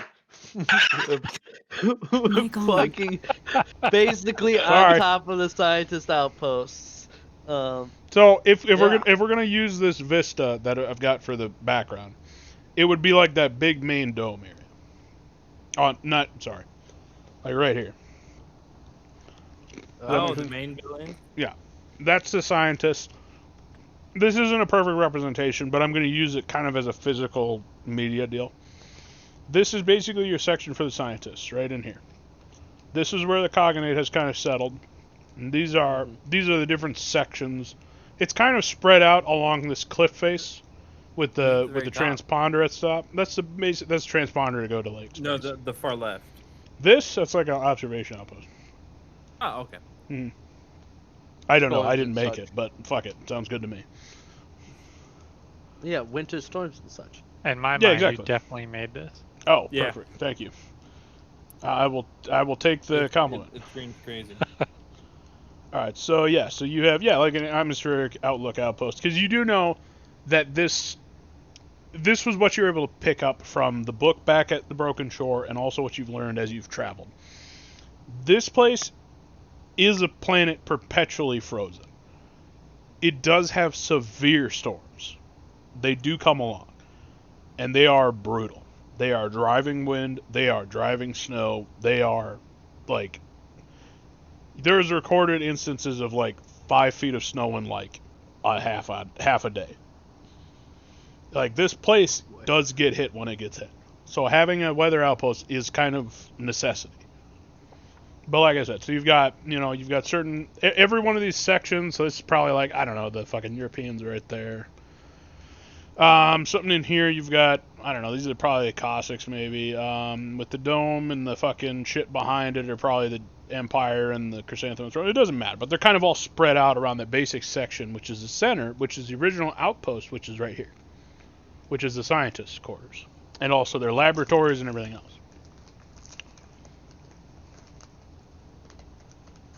Sorry to throw a wrench in your works, but... Well, shit. Sorry, this is a real world, man. man. This is a living, breathing world you're in right now. I guess we're just taking quarters close by, which is the German post. Are you telling that to von Leibowitz? No, I'm turning. I'm gonna be like, we're gonna stay in the German. Okay, I'm not gonna make you Not roleplay anything scientists. unless you want. So for the first day, you've done the roleplay that I needed to give you so you understood what was happening here. Mm-hmm. So at this point in time, if you need to roleplay something, let me know. But right now, this is your first day on Pythea's rest. Mm-hmm. It's about... You don't know how long the days are here. You think you heard something about, I don't know, like 30 hours. Maybe a little more. 36. It's kind of very much Alaska time. It just kind of stays light certain times, and then it's all of a sudden dark. Yeah. So it's more polar, like more. it's very on the... it's very polar. Yes, this is very much a planet that is perpetually frozen, has that weird cycle. And also the reality of it is this is a red dwarf star. It's not as strong as our star. This doesn't put off the same amount of heat. It doesn't put off the same amount of light. And like I said, you also have the reality of that being that purplish sunset. Like that's your daylight. It gets dark. Yeah. So I'm just gonna go requisition some. Yeah, I bunks think and beds. yes, you could absolutely do that if you want to bunk with the Course of the Old Continent contingent. You can absolutely do that in their quadrant. I think just the threat of von Leibowitz to the Silesian, which I don't think you ever got his name. Nope. But just the threat of von Leibowitz basically says you have access to quarters. So you do find they're pretty comfortable. You do find they're pretty comfortable quarters for what this place is. And what I will say to give you more kind of like an understanding of this area. These are not these are brand new. Like, these are just built. Like, these are habitat. These are like modular habs that have been placed down and shit. They're pretty bare bones for the most part. They're not lived in. This is all new, and that's the basic arm race towards this place as it is. You know. Mic off. Mic on.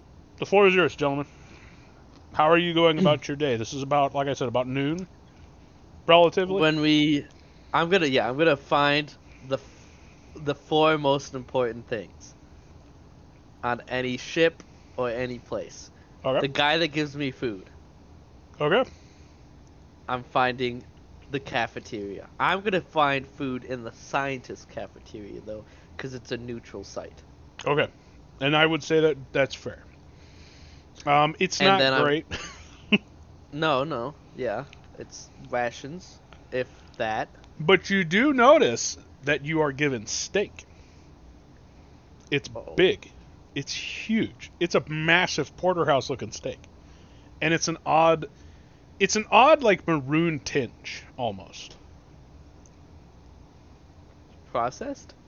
No, roll your intellect. Or your social. Or talk to somebody. If anyone wants to. No.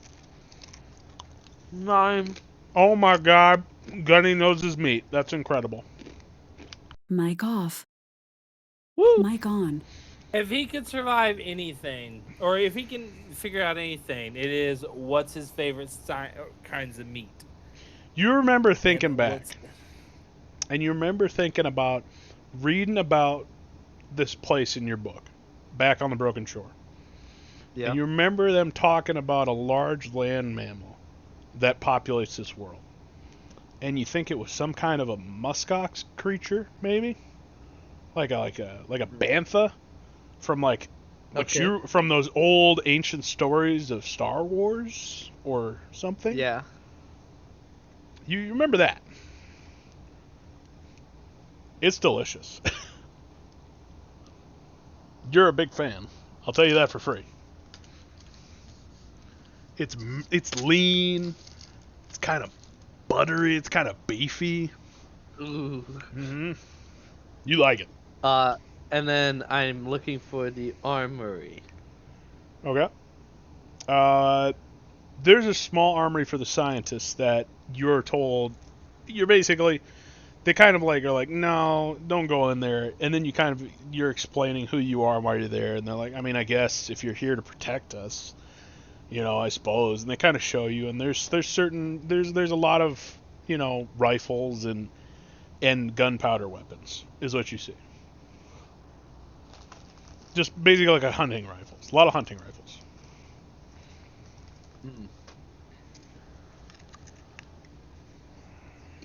Mic off. Mic on. Yeah. And then I guess that's it. That's your day then? You just go around kind of familiarizing yourself, figuring out where the food is, where the guns are. That's Gunny's day. Fair enough. Lay of the land. Oh, and if I have time, like the cave entrance where the expeditions start. You don't have access to that because it's not here. You ask a scientist that drifts by, and he kind of looks at you funny, and he says, that's nowhere near here. This is an outpost for here. There was a team that found that out on the world. And he's like, I can't tell you more than that right now. It's you'd have to look at a map. We have maps we can show you later. He's like, I gotta go, and he hoofs off. Mic off. Mic on. Alright, yeah, that's all I do. Okay. North, talk. Are you guys together? Is everyone together? Everyone separate? What are you doing? What's going on with your day? Your first actual day on this new world. I think I just want to walk around and kind of acclimate myself. I think I'm Sure. I'm doing the same thing. I'm probably just. You guys together? No, I think Tuck probably gave me the slips. Okay. Okay. Yeah, as you stride around this settlement, it's cold as shit. outside, but you're pretty warm. You got your Shirley suits kind of work out well. You do actually see a glimpse of her, kind of making her way into the scientist corners, and she gives Maddox a real fucking flirty wink, and just kind of shakes her tush into the scientist sector. Hey, Maddox, I think. I better let Maddox know. The lady went in there. So she will be present. I will tell you out of above the board. She is going to be at the scientist center, or quadrant, at the core of Pythea's rest. She will be here. She will have goods that she either makes, finds, sells, or repurposes, and she will have shipments coming in. If you want to talk to her to sell shit, buy shit, refurbish shit, modify shit, you're going to do so at her pleasure, basically. But she is available, and I can tell you that above board. Mic At her off. pleasure, so we gotta get Maddox to sleep with her every time we want to sell fucking something to her? Mic Damn it! on. You have no idea. It is up in the air. Mic off. Mic on. Okay, so you guys are going around familiarizing yourself. You see the very, it's a very clean look in the Corsial continent sector. Everything's very clean, very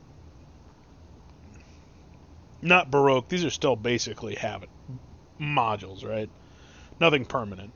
But, for what they are, they're well built. They're well built, they're clean, they're, elegant in a sense. Everyone's kind of very proper and refined and relaxed. They have, everyone's kind of in a state of waiting for the moment. You know that there are other scientists. You as you move through the outpost, as you look at the excuse me, the sector for the, I don't know, the Empire of Heaven, for example. It's extremely orderly. You see Asian what am I looking for? Decorations and stuff. There's you know incense burning in a window, stuff like that. Red doors, stuff like that. And as you move through these different sectors, you move to the samurai district. It's a little bit less clean, a little bit less, perfect. Except for the samurai quarters, those are pretty perfect. But as you move through, you finally move to the Cossack section. That's a bit of a wild town. I'll put it that way. It's very Wild West. I'll put that into your mind for the Cossacks. They have habitats, or not habitats, modules of habitats, I guess. They have modules that are very thrown together, I guess would be the nicest way to put it. They're very thrown together. They're kind of, they work. They keep the cold out. You see there are doors open. Men are basically, shirtless and going wild and laughing and drinking and shoving each other. No one's being too dumb, but there is a sense of joviality amongst them. And this is where you finally start to hear things. You start to hear from some people you meet in a little module that's got a bar in it and selling, and then there's, drinks are flowing, people are singing. There's a man in the background singing an old Russian tune. It's just very boisterous, And this is where they start to talk to you. And they tell you they're waiting because there are already groups of scientists that have gone out. Some of them haven't returned. Some of them came back wounded. Some of them never came back at all. Some of their comrades didn't come back.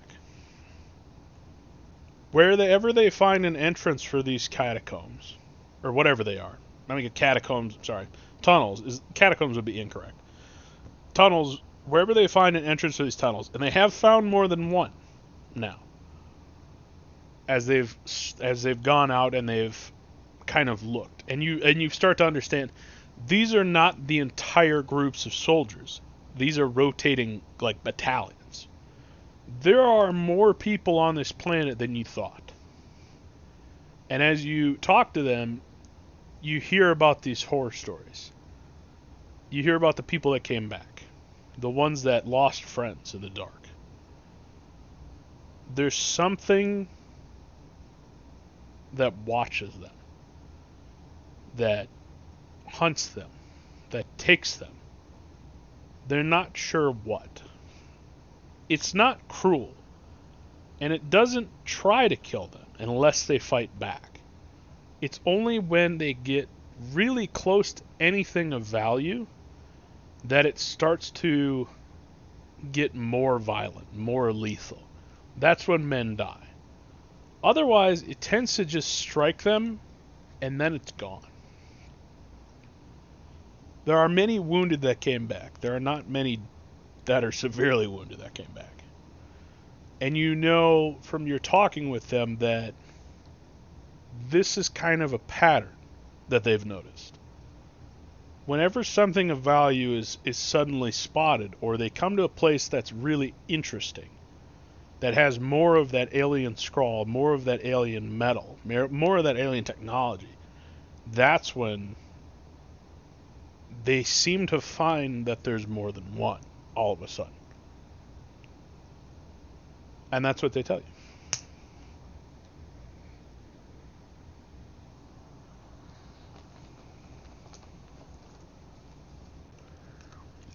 Mic off.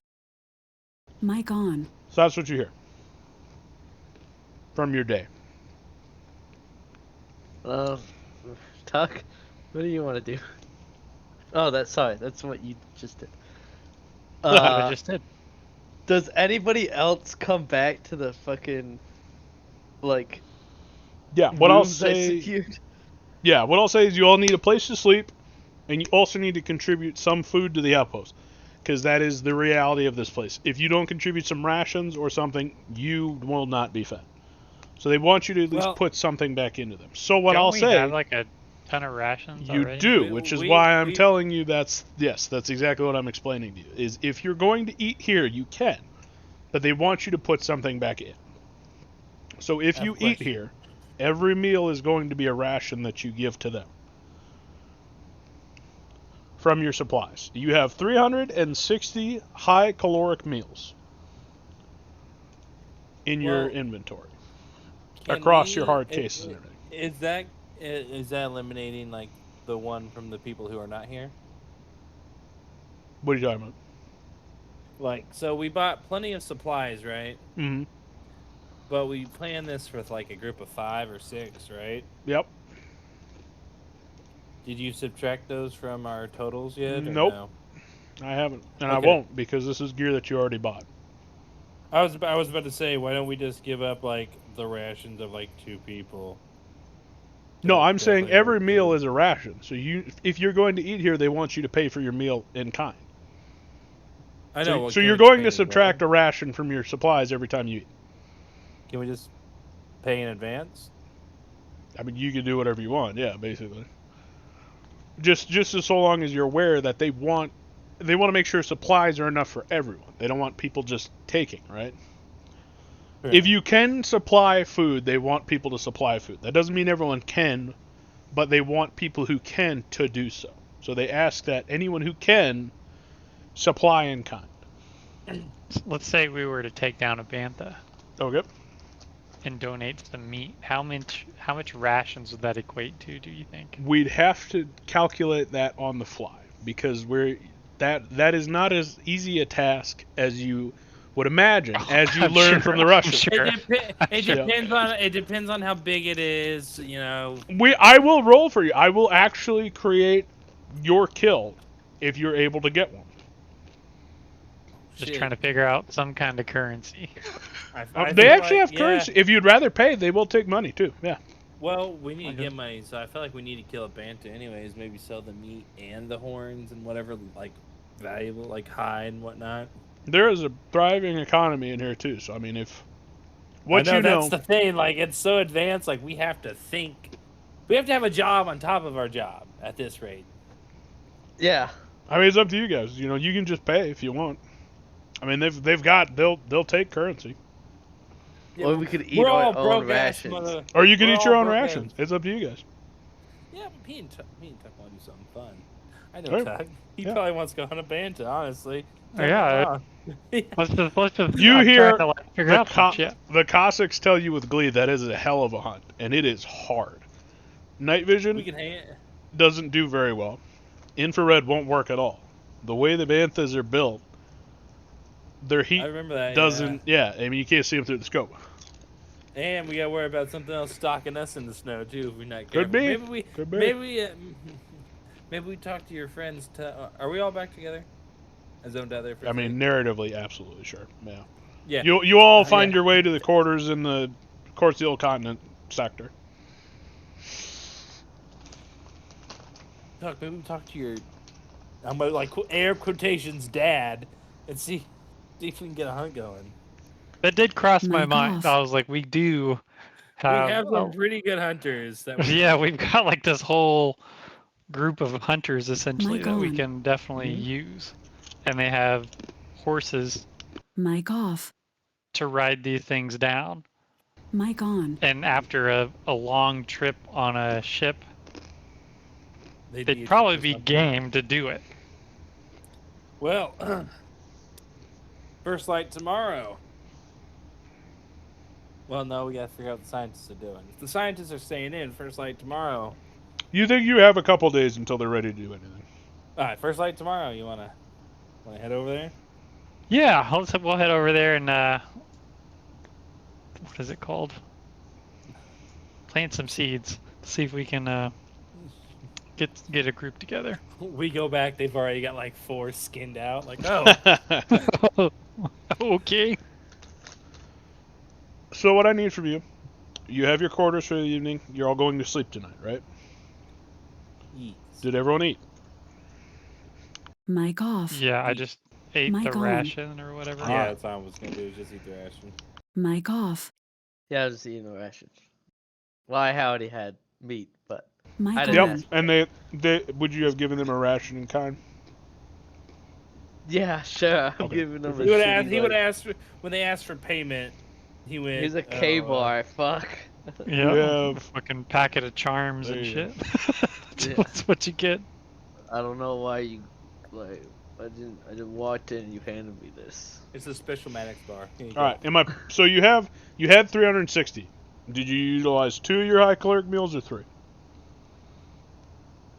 How high are these? Like, is one high caloric enough for like a whole day? Is this like an MRE or is this like a like you have to eat multiple? I think of the these a day? determining factor was that it was going to be you only need like 2 a day or something for it. I think is what we Okay. said. But I'll we eat killed two. the shit beforehand, so I'm only gonna eat 1. Okay, so fuck it. We'll say you utilized 2 because you split. Fuck it. So it's 358. You had 358 of them left, so you've got a lot. So don't be too stingy with them, or do whatever. I mean, I'm not telling you what to do. I mean, we also have resupplies. You do. I mean, you're also not broke. Totally. I have 1 copper piece, so Okay, you're broke. I'm balling. Well, so let me explain the economy of human space. Every culture has its own currency. They're all they're all backed by gold, basically. So you have like $1's like a gold coin. Does that make sense? And Damn, they high don't rollers. and they don't really break it. It's not like all gold, but like it's the common gold and silver and tin mix or whatever the hell. It's like a gold denarii, right? And then you have the silver kind of deal, and then you have the copper piece. So I guess, it's the very traditional, like, $1 is a gold coin. I'll put it that way. Okay. If there's change, we can talk about it, but by and large, you can pay in 2 ways. Either with, like, gold, or you can pay in, like, credits, right? Which is still $1. So it's either electronic or physical. It doesn't really matter how you want to do it. I'm going to say you can only carry so much physical currency on you. The rest is kind of, however much you bring into system. So the way Traveler works is there's no faster than light information, right? Everything has to come physically over the wire, as it were. So like when a ship transports into a system, it brings with it a tremendous amount of information that it broadcasts to the local hub, basically. Whatever settlements are in that system that receive this information suddenly have it. So like your bank balance doesn't update until, you know, the next ship, right? It's, how do I put it? It's sent in very dense data packets. That's a better way to put it. So there's a tremendous amount of information that's sent at one time. And it's just kind of carried along as like extra memory for these ships. So when you jumped into the system, you all had digital credits, right? This is your bank account. This is like your bank balance. This is when you went into the bank and you gave them, you know, this many gold coins, this much money, this much physical currency, and then they said, okay, this is in your bank account right now. So that was something they saved, and then as you left, it brought with it basically a snapshot of the internet. I don't know how else to put that. This is advanced technology. We are 300 years in the future. It brought like a snapshot of what was available in that system with it. And when it got here, it basically told anything here, this is how much you have. So whatever you had So before you came you're here, describing a blockchain. Am I? That's exactly what I'm saying then. Perfect. That's fine. That's what I'm saying. If that's what it is, that's perfect. Use that. It's decentralized, but that's Perfect. Yeah. That's what I'm describing then, yes. And it brings it with it, and then that's what you have, right? So whatever you guys have in your inventory for money, you can determine amongst yourselves if you want it in physical currency or in digital currency. I don't give a shit. It'll become maybe important at some point. I don't know how the universe is going to develop. I don't know what you guys are going to do. So if that's something you would like to micromanage, you can. Otherwise, as far as I'm concerned, you have so much money. So, you know, if you want to add flavor, and it might become important. I don't know. But as far as I'm concerned right now, all your money is digital, I think is the best way to do this. If you'd like to take physical currency out, they might have a bank here. They probably don't, but there might be someone who has some gold. You don't know. Soldiers and pursers and what have you. So, sorry to kind of micromanage that. I had to explain that now, or it was never going to come up again in a good, easy way, right? Yeah. Okay. So that's where we're at. Okay, everyone. Okay, so sleep. There we go. Everyone slept. Everyone's eaten. We are now on day 2. You wake up. Yes. You're in this new place. Ta-da. What are the plans for today? You can role play. You can tell me. What are we doing? You know you have about a couple days. We should sit down and talk about what we're gonna do next. Perfect. So Maddox is gonna basically Mic like off. at the dinner table or whatever when we're all eating pack 1 of our high caloric meal of the day. Mic on. Okay. Yeah, I'd say it's got like 2 packs in it, so one meal to last you a day if you really wanted to. Yeah. So I learned that this cavern we're going to is not close. So I would like to go exploring or find a headway Mic to off. it as fast as possible. Okay. Well, I was thinking that we need some scratch, so me and North were gonna head over to the Cognate and see if I could scrounge up together a group of hunters and go after some banthas. Maybe sell some meat. Mm-hmm. Maybe have a coat. One thing I did hear about those caves, though, Mic is that on. I'm eating as I'm eating. Yep. One thing I did hear about the caves, though, is most people who have been Mic wounded off.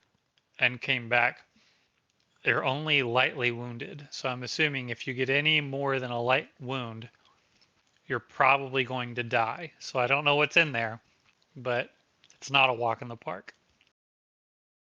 Evidently not. Yeah, no. Doesn't sound like it, does it? We should. Yeah, definitely does not.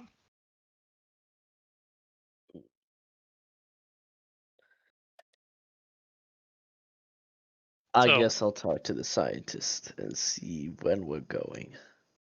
Maybe since there was already scientists here, maybe you can talk to them and see what their experiences have been so far, if they've ventured out at all.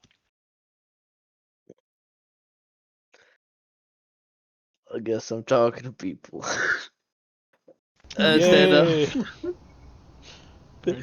very awkwardly try to make social checks to find out information, I guess. You have a contact. Yeah, I have our scientists who don't know No, anything. no, you got another contact. Oh god, she's not gonna tell me anything. It's gonna go in one ear out the other, and she's gonna be well. Oh, it's gonna go somewhere. Yeah.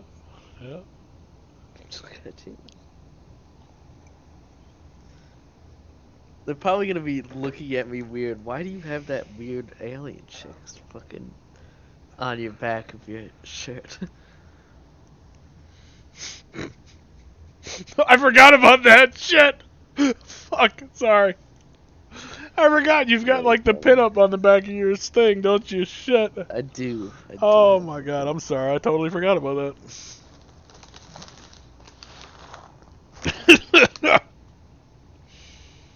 Okay. Yeah. I would say, what are your plans? Tell me clearly so I understand, so I know what's going on.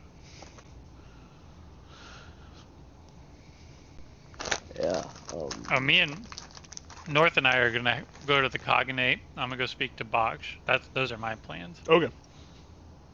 And Gunny is gonna go do something with the scientists to learn. Okay.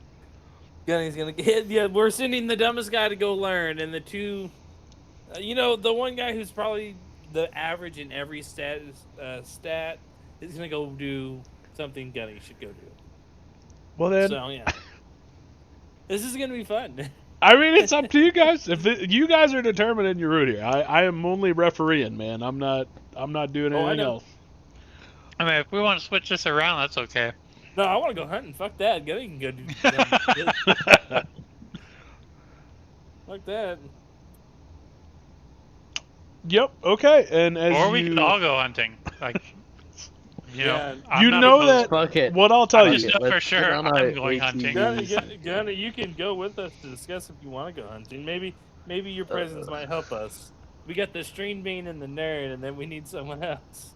I pull out my. Does anybody else have an actual gun? Yeah. I have a shotgun. I like how you asked if any of us have guns. Oh yeah, we're all armed. All right. Yeah, I just kind of like flex my arm, and you just see like a heavy revolver just fucking pop out. Like. Yeah. What about something to kill an animal, not people? Oh! I completely forgot about this. I reach over my shoulder, I pull out this little deal that's like the size of my hand. I press it, and it's a fucking rifle. You have a rifle in your hand? Yeah, watch. Hold on. I press a button, and it just folds out to be a rifle. Interesting. You have a rifle in your hand? I have a rifle. Apparently, I'm looking back, and buy a rifle? I'm looking. You do not. You have a combat arm that can utilize any melee or pistol weapon. And then if you look under that, you got combat arms, then you got my armor, then you go to weaponry. That's not in your arm. Revolver. Oh, it's built into arm is your heavy revolver, yes. Yes. Your rifle's not built into your arm. No, I pull it from behind my back, like it's on my back, and I just press it, it unfolds. Okay, That's where I'm going. Okay. I make everything's like collapsed for me. That's fine, yeah. You said you had a rifle in your arm. That's why we're all like, what? No, I have a rifle. I have a rifle in my hand, and I press it, and it unfolds. Gotcha. Apparently, it's a lower tech level than a heavy revolver. Yeah, of course I do. What do you think I am, a rookie? I killed 2. All right, Yeah. I grabbed the laser rifle and the 2 power packs off the fucking wall, and we go hunting.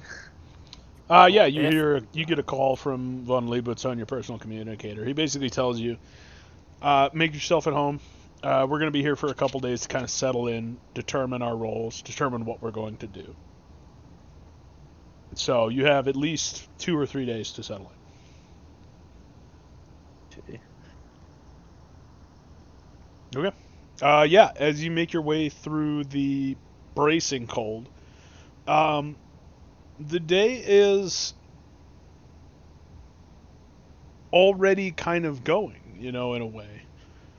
Considering the longer determinative hours of a day here, 36 hours for a day is longer.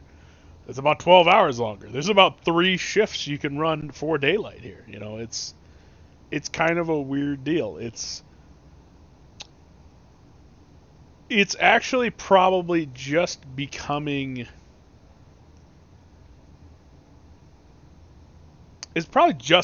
daylight, if not still dark outside. Just for the basic factor of what is going on with this cycle, right? Just for consistency, is this a? I thought you said it was like a polar planet, like where It it is. just stays day for a long time. Sorry, I said that very poorly. It's always kind of darker because of the red dwarf. It's always a little bit darker because it doesn't put off as much light. But you do have a definitive day and night cycle, so it does. There's no like winter here because it's revolving in a way and timed with how it revolves, where you don't really get seasons, which is why it's always polar. It's always kind of winter. But you don't get that change. You don't get that like long longitudinal change. Maybe at the pole. You might get it at the North Pole. You're not at the North Pole. You're kind of like middle, You're kind of you're actually probably in one of the warmest spots on this planet, near the equator actually. Yeah, that makes sense. So you've got a fairly even day night. It's longer. It moves because of the difference in how it revolves around the sun, and also because it's quite a bit larger than Earth. So it's still a little dark out. You move through the settlement. You see people moving around already. People tend to kind of keep their own rhythm here, it looks like, until they're needed. If some people are awake at the ass crack of dawn, or whatever counts as dawn here. I'm going to tell you now that if you would like to, for any of your personal timekeeping devices, we'll just say you switch it over to 36-hour days. That's something you can do. That's the nature of travel in the universe, right? In space. So it's probably about, I don't know, like hour 10. Or not 10, sorry, 5. It's like 5 o'clock in the morning, right? And it doesn't really get light till probably about 9, I would say. So you've got about 4 hours of darkness still. Everything's just kind of stretched. Think of like a normal day here. Everything's very stretched out. Does that make sense? Like noon is like 3 hours instead of an hour. Morning's like quite a bit more. And twilight's quite a bit more. Night's quite a bit more. Does that make sense? Yeah. So you've probably got 4 hours. So you go, all right, as you move through this, you go to the encampment where the cognate has settled. Correct? I'd imagine so, yes. I imagine they're still unloading all our gear too, so we probably don't have snowmobiles yet. You probably don't have anything yet for that, no. God, I hope you guys have that written down. I'm sure I do too. Okay. Because you bought 3 snowmobiles? 2? Yes. 3, okay. We bought 3 because there was going to be 5 of us, so 2 doubled up and 1 by themselves. That's right. So now it's just going to be 3 of us with all carrying gear as well. Gotcha, okay. Yeah, they probably don't quite have that done yet. You imagine they're probably going to get all their shit down first before they get your shit down. So you know that you came with hard cases full of food and basic supplies as your first, right? You brought those with you on the dropship. As you make your way into the settlement, you see that there are already members of the cognate awake, moving around. Dressed up in furs and leather armors, and steels and stuff.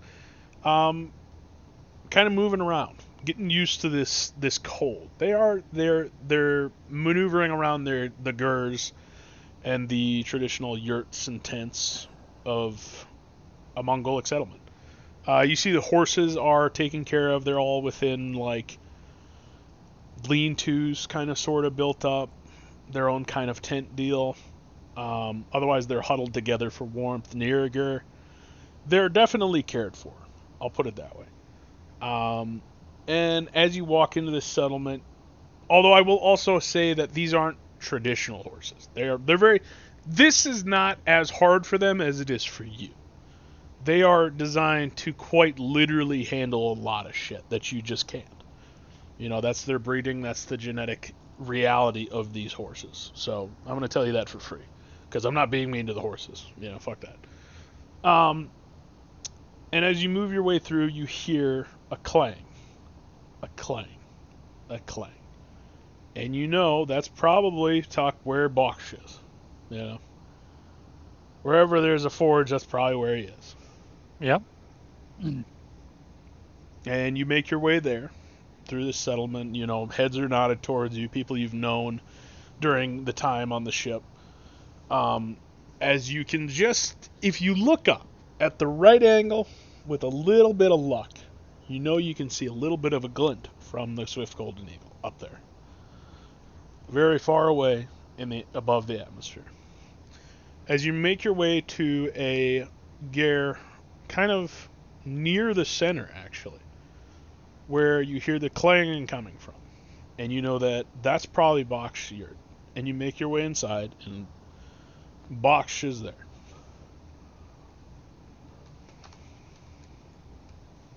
All right. I'm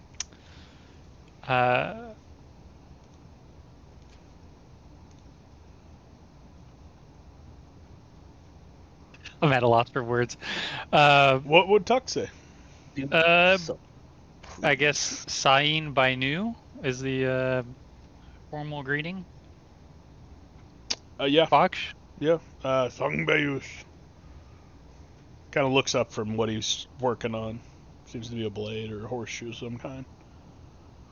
All right. I like that you got set up already. That was pretty quick.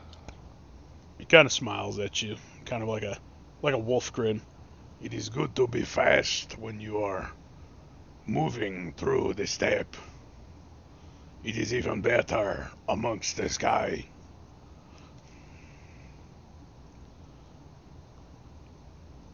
No, I won't disagree with you there. It's been kind of a long trip, and I was thinking about possibly going hunting for a local game around here to try to dredge up some money, maybe start a new industry for the cognate while you're here. So I know one of the things that the Kagan was saying, or the Kagan was saying, is he wanted to commence trade.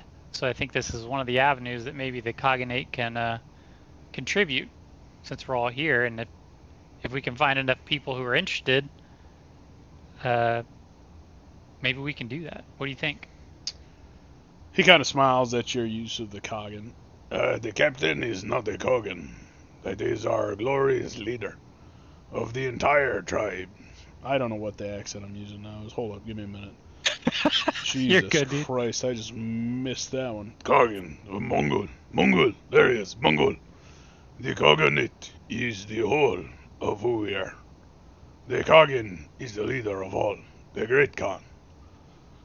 The captain is not even Khan, technically. He is leader of great war band, own vessel. That is clan chief in a way.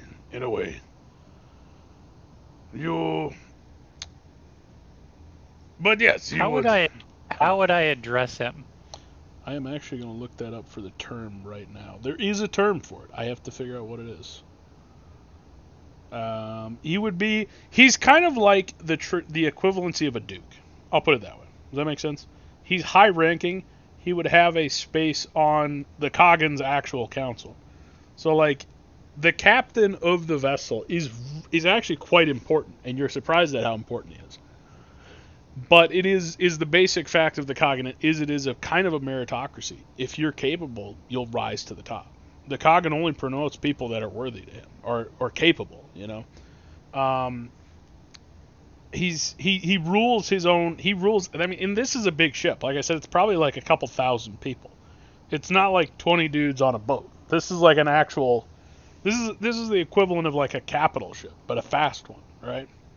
This is a big ship.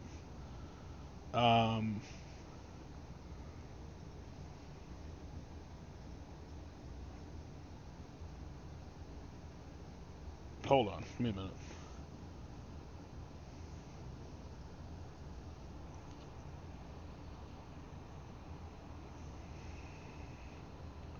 There we go. I had to find the Mongolian nobility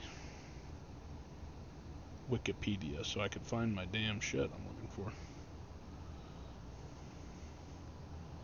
for. Alright, so the Khagan is known as the supreme ruler of the empire. The Noyon is the king of a state. Which basically be like a... It's a proper, like, king, basically. Jinong would be the crown prince of the Great Khan of the Khagan. Kangku is a prince, which would be just... So a Khan is like a prince. I'll put that. That's probably easiest to determine. Mirza is a prince. A boyan. There you go. He's a boyan. I think is the best way to put that.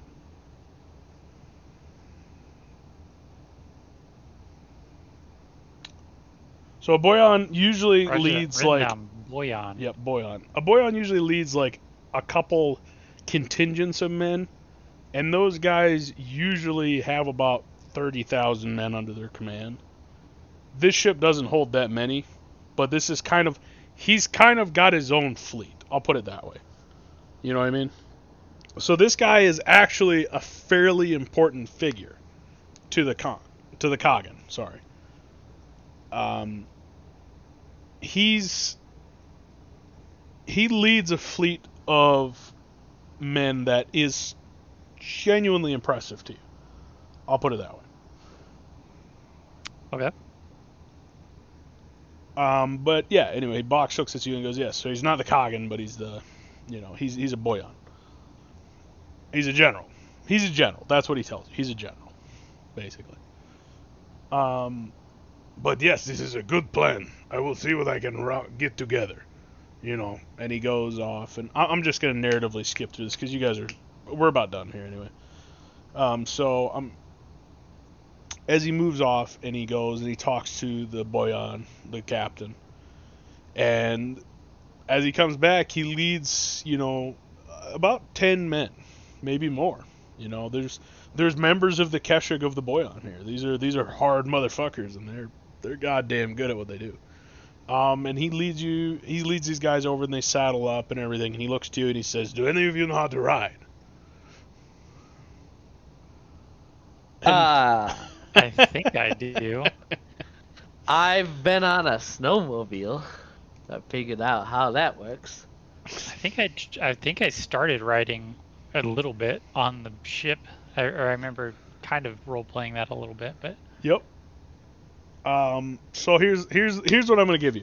I don't know if I can ride well enough to hunt. That's the option you're going to get here is you can try and ride a horse, or you can see if you're. I'm going to narratively say your things are being brought down as we speak, and it's probably they can shift shit around to bring down your snowmobiles, probably. So it's up to you. You can either try and use horses, or you can wait for your snowmobiles. I think for my character, I think he's got to try to ride a horse. I mean, or one of the chargers. I think he has to try. So you wouldn't be riding one of the Void Chargers because that would be like a very. They're actually quite a bit bigger than the traditional horse for them. So they utilize the other side of that. They utilize. Let me see if I can fucking find my notes again. They're all over the damn place today, man. I'm telling you. I really gotta get everything. I'm really gonna make you dive deep on the lore with a cognate. Oh yeah, no, I don't mind. I don't mind, man. Ain't no problem. I got it all written down. I just gotta find everything. I put it all in one sheet is my problem. I don't have anything in it. I gotta get a fucking cheat sheet. Is what I gotta do. I gotta put together a cheat sheet. It would be. These are called. The main thing they use is step runners. Is what they're called. That is the traditional. There's a name in Mongolian. I don't have it yet. I'd have to translate it over. But they are called step runners. They are sleek engineered descendants of Mongolian horses. They're small, fast, and fiercely loyal. Their lungs process thin atmosphere. Their hooves can grip rock and sand alike. And their bond with the riders borders on telepathic. And they come with many different strains of what exactly they are. So it could be many different types as well. So you know that there is a special bond that they have with the horses, obviously. But it tends to go almost beyond that because they have a thing, a special piece of equipment. Well, I'll tell you this, Tuck. This is actually going to work in your favor. I'll explain it to you if you're going to try and ride a horse. The other two, Lonely Night. What are you running? What are you doing? You gonna wait for the snowmobiles, or are you gonna ride a horse? Yeah, I'm gonna wait. I'm gonna try to ride a horse. You're trying to ride a horse? Maddox All right. is not trying to get himself killed. Okay. Boy. Okay. Boy. Box looks at both you and just says, "Good. This is good. This is a good day.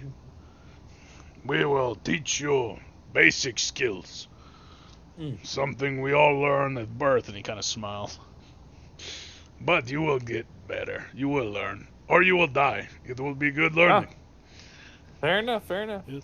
I guess I'm gonna go see my hot alien girlfriend or whatever. He just kind of looks at you and he goes, "What?" Hey, long story. No, Maddox doesn't say that. Night. Oh, okay, all right. No. Okay, so what we're gonna do here, gentlemen, is we're gonna run you through a really quick crash course Hold because on. these. Okay, yep. Oh, I coughed, and from like the bottom of my neck, like where my skull meets my neck, to the middle of my back popped. Oof, that hurts. Oh fuck. You'll be alright. Yeah, no, my Yeah, He's having a stroke. it's not good. burnt toast. Why does it smell like burnt toast in here? Don't be fucking. Don't be fucking. My. Oh Lord, I'm good. Are you good? All right. Oh goodness gracious, I haven't sneezed like that in a hot second. I totally lost my train of thought. Give me a minute. Shit. You're gonna help us with our training. Okay, so. Fuck. Yeah, you're right. Okay, so the nice thing about learning from the cognate, is you have kind of this interesting reality of what the cognate has. And what the cognate has with their step charges, which they've bred into them and which they've, genetically introduced and what they've utilized technologically, is you can connect almost telepathically to the horse through something that they wear over their thighs. So where the thighs grip the saddle, there's a port through the saddle to the horse that kind of utilizes like a magnetic connection to kind of both keep you in the saddle and to also allow you to basically think the horse to do what you want, in a way. Now, the horse does have free will still. All you're really doing is communicating what you want the horse to do, and the horse can pick up on that and do it faster. So instead of you utilizing the reins to do everything, when you have both hands off the reins, you can tell the horse through your thighs, basically, what you want it to do. And this is a unique thing to the Cognate's horses. There is nothing else, not even the Cossacks. Which you do realize the Cossacks also have horses. I forgot to mention that. I very much apologize. That's a very big oversight. The Cossacks have their own horses, and they keep them in their shanty settlement kind of sort of area, in their Wild West town, and they are well cared for as well. But the Cognates horses... Itty-bitty? Huh? They're itty-bitty compared to the other ones? No, they're regular-sized horses. Actually, the Cognate horses are... The Step Runners sometimes run smaller, except the Void Chargers. The Void Chargers are massive. So are you trying to compare this with like the actual Mongolian horses? Yeah, that's what they are. I mean, thematically in universe, that's what they are. They're Mongolic horses that have been bred for 3 centuries, even longer than they have been, and genetically tweaked and technologically tweaked. These are like fucking horses, man. They are very, very, very good horses. And they're very unique horses that most people never get to even touch, let alone see, unless they're bearing down on them and going to kill them. And like I said, if you wear those things and it interfaces correctly, you can quite literally tell them through like a telepathic bond. It won't work as well for you because you don't have the ports in your own thighs that actually interfaces with your nervous system, but it will still work. So you'll have an easy... What I'm trying to tell you mechanically is this will be easier than you are worried it will be.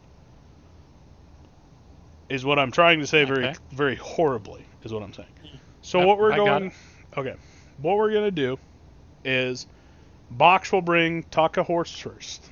I don't give a shit what color the horse is. You can come up with your own pretty pony. I don't care.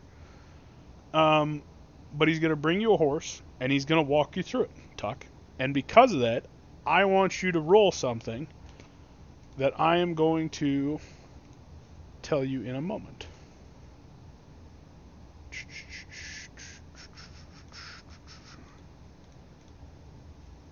Dex. I need you to roll Dex. 2d6 in Dex.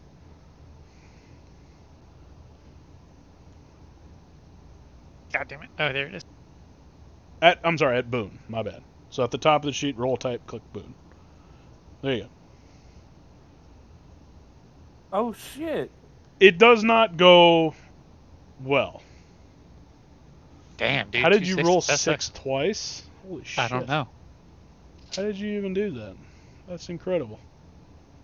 Alright, well, so you'd only roll that once because you beat that Boone. So what you do with Boone, basically Boone, what it does is it adds another 1d6, and then it takes the 2 highest.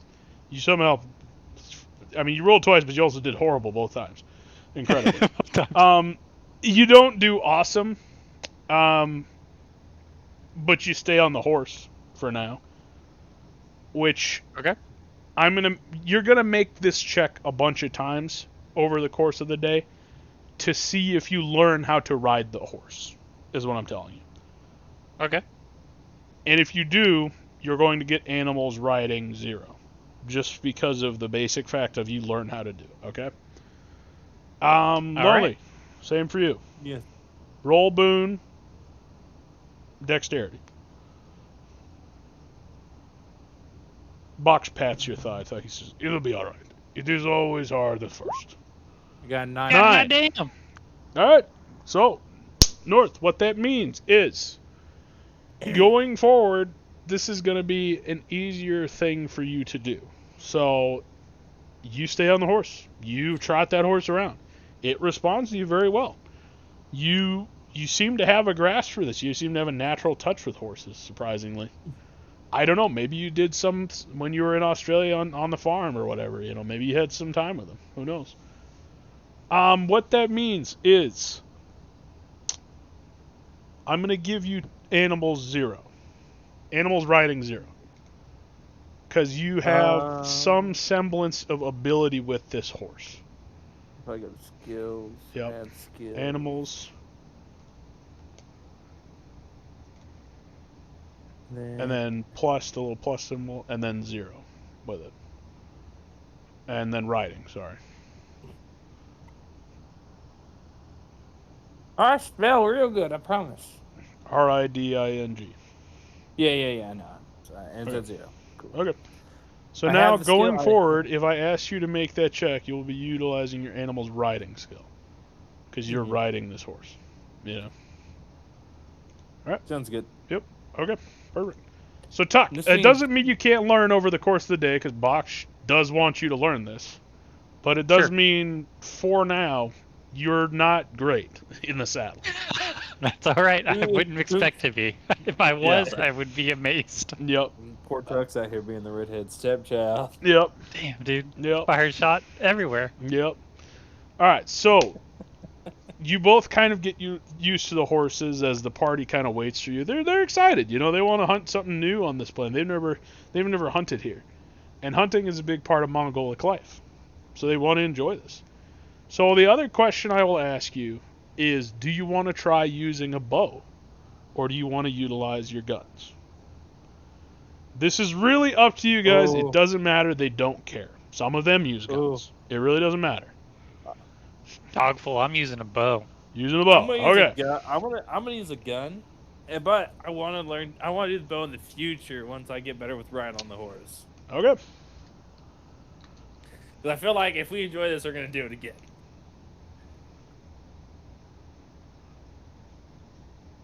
I'm also gonna take my college. Oh, I don't know how to say I it. mean, I could use a um, bow. yeah. I could use a bow. I did beat that one dude in archery.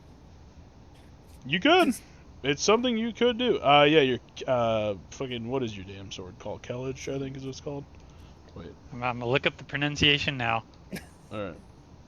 You have a name for it. Yeah, you're gonna bring your saber. I know that. Absolutely. Killage. Killage. Yes, yeah, Killage. Yep. K-I-L-I-G or a J. K-I-L-I-J. Yep. I can't wait to hunt these muskox. Yep. If you find any, because you don't know if you're gonna find any. Because I'm gonna tell you right now, you may not. This is above board. You may not find shit. We're gonna roll some shit. We're gonna do what they call in Traveler a task chain. We're gonna see how this Oh. hunt goes. Yes. I'm Can so we- glad can I we- don't have to deal with this. Are you not can going? We see about... No, Gunny's not. He's No, gonna go hang out with his okay. hot alien girlfriend. Oh, that's right. Okay. All All right. So what How next? do Is there anybody we can speak to, like, to get any kind of If you say you want to use a bow, Box will actually smile with a delight in his eyes, and he will give you a bow from It's him a to little you. trainer bow. It actually surprisingly is. Yes, it's not like it's a bow that is clearly not the same type as his. I'll put it that way. This is something to He's use until treating you're like his comfortable. Kid, man. Right. I'm just He the kinda third is. wheel. I'm children? I'm the third. I'm like the third wheel in this father-son shit. He's delighted that you're there too. Don't feel wrong, and you do know that they're all kind of delighted. They are genuinely happy that there are people trying to learn. Like don't know, feel like this is a negative. These Absolutely. guys are a riot. These guys are a fucking riot, man. Yeah. Yeah, I like kind of deep diving on the lore with them. It's kind Oh, of absolutely. Absolutely. Well, I've got shit for everyone, so don't worry. if Maddox wants to go into the I politics gotta find my again, shit. Hold up. Where's my damn? I gotta find what he gives you. Hold on. I gotta find my fucking shit here. It is called. What is it called? little baby ball, little baby ball. It is called. Where the hell is this damn thing? The Tengri recurve. There it is. It's called the Tengri recurve bow. It's a recurve, which is not a traditional like European design. It's the traditional bow of the steppe, right? It's that like Cupid's bow. Have you ever seen a Cupid's bow? It's that down out curve, down out, right? And they're designed to be small. They're not designed to be super huge, but they have a tremendous amount of kinetic energy they can deliver, right? And this bow is the upgraded version of that. It is laminated horn over a wood core, and it has inner nanocarbon or glass composite layer for resilience, sinew or synthetic fiber backing, high tensile polymer string, and reinforced tips except modern arrow nocks. I have the bolts as well, but I'm not going to go into that. But that's what he gives you. He gives you basically a traditional bow upgraded to the maximum extent that you can take it. This thing can punch through steel with the arrows. It's Nope. it's a bow designed to the absolute maximum of what it is. So Can you spell the first part of that again? Tengri, Tengri,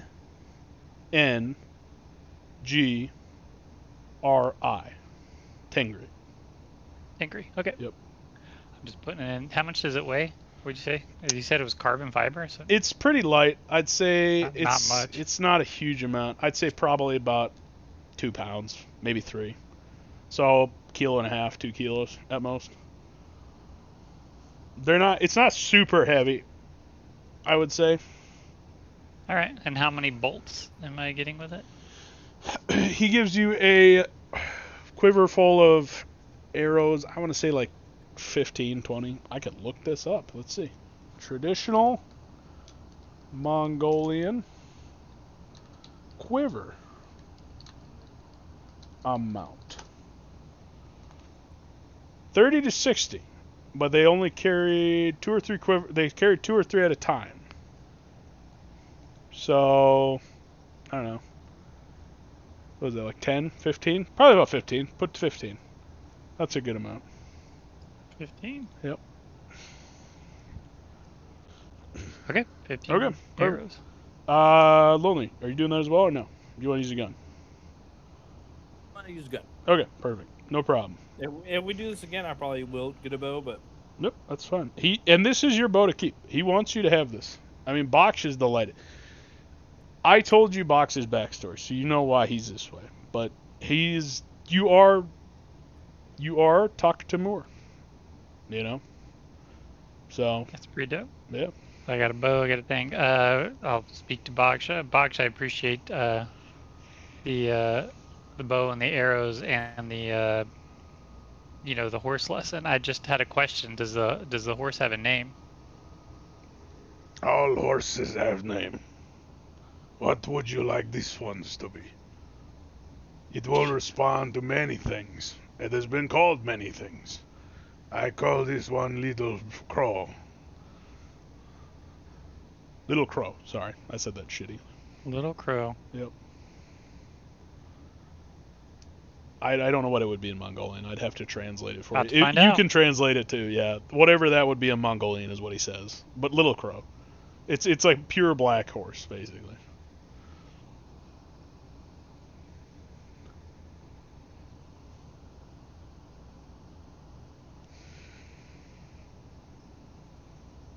That's tough.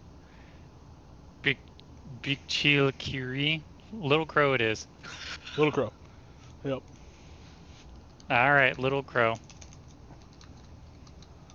Well, looks like me and Little Crow are gonna get into a little bit of trouble. Hell yeah. Byachkan Kari. There you go. Yeah. As he kind of smiles up at you, he kind of just pats the horse, and he's pretty fucking happy, I'd say. You're kind of giving him something that is a real gift, I would say.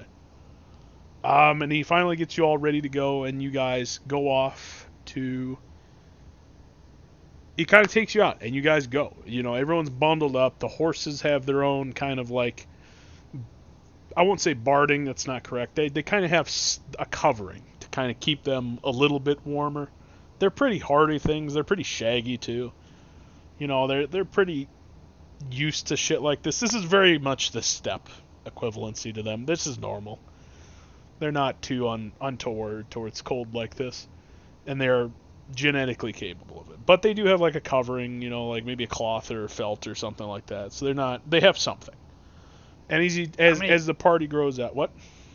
How many dudes are with us? There's about 15 total with all of you, I would say. So there's 13. Okay. And 13. box. 13 in box. No, 12 in box, sorry. 12 in box. Yep.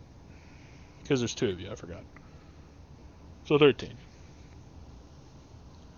Hunting is a big thing in Mongolic society. So like this is basically the equivalent of them being like, hey, you want to go out and shoot guns? Everyone was like, yeah, let's go do that. We want to go do that now. Let's go. Basically, they were told there's a new game they've never hunted. Huh? they're basically like, yeah, we want to do that yesterday. Oh yeah. Yeah, they've basically been told that this is something they've never hunted before. They're excited. They want to go do this.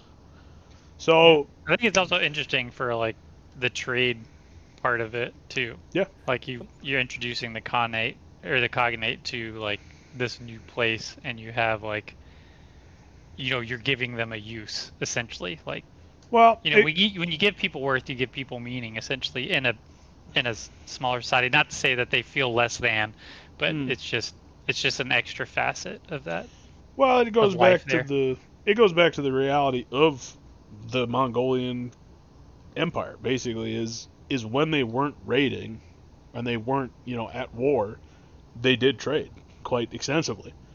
Like, it was a very big facet to it. Like they did a lot of trading. There was a lot of horse trading. There was a lot of sheep and wool and stuff trading. There's a great amount of trade that went through the empire. So like this is cultural. Like when they are not at war, they trade. Just a little facet of information for the real life Mongolian Empire. That's an actual thing. But yes, what I'll say is we're gonna shift over to night just so he has a little bit of time for himself here, and then we can finish up, kind of get you your hunt, and then I think we'll be done there. All right. So, unless everyone's good to go, because like I don't want to keep you guys too late. It's already like 10:17 for me, so I imagine it's later for you guys. I have a question. I feel like this is a great let's go and do it later thing, because I know I don't want to keep Red up too late. Yeah. Because it's almost 40 minutes since midnight for him. Yep. Knight's got work tomorrow, so. Yep. Okay. Yeah, I'm cool with that. Is that what we want to do? Yeah, break. Okay. Do you want to do anything for yourself, Mike, before we call it, or are you good here? No, I'm just gonna go to the scientists and Do I get this hot bitch pregnant? Okay. Yeah, Shirley, dude. Shirley's calling his name. Okay. He's got that pin up on his back still. He really does. Everyone knows I that. can't believe I forgot about that. Is the bad part, man. Everyone sees that and Right. goes, oh, Let that's Shirley's me property. Better stay away stop from him. recording. All right. I'm gonna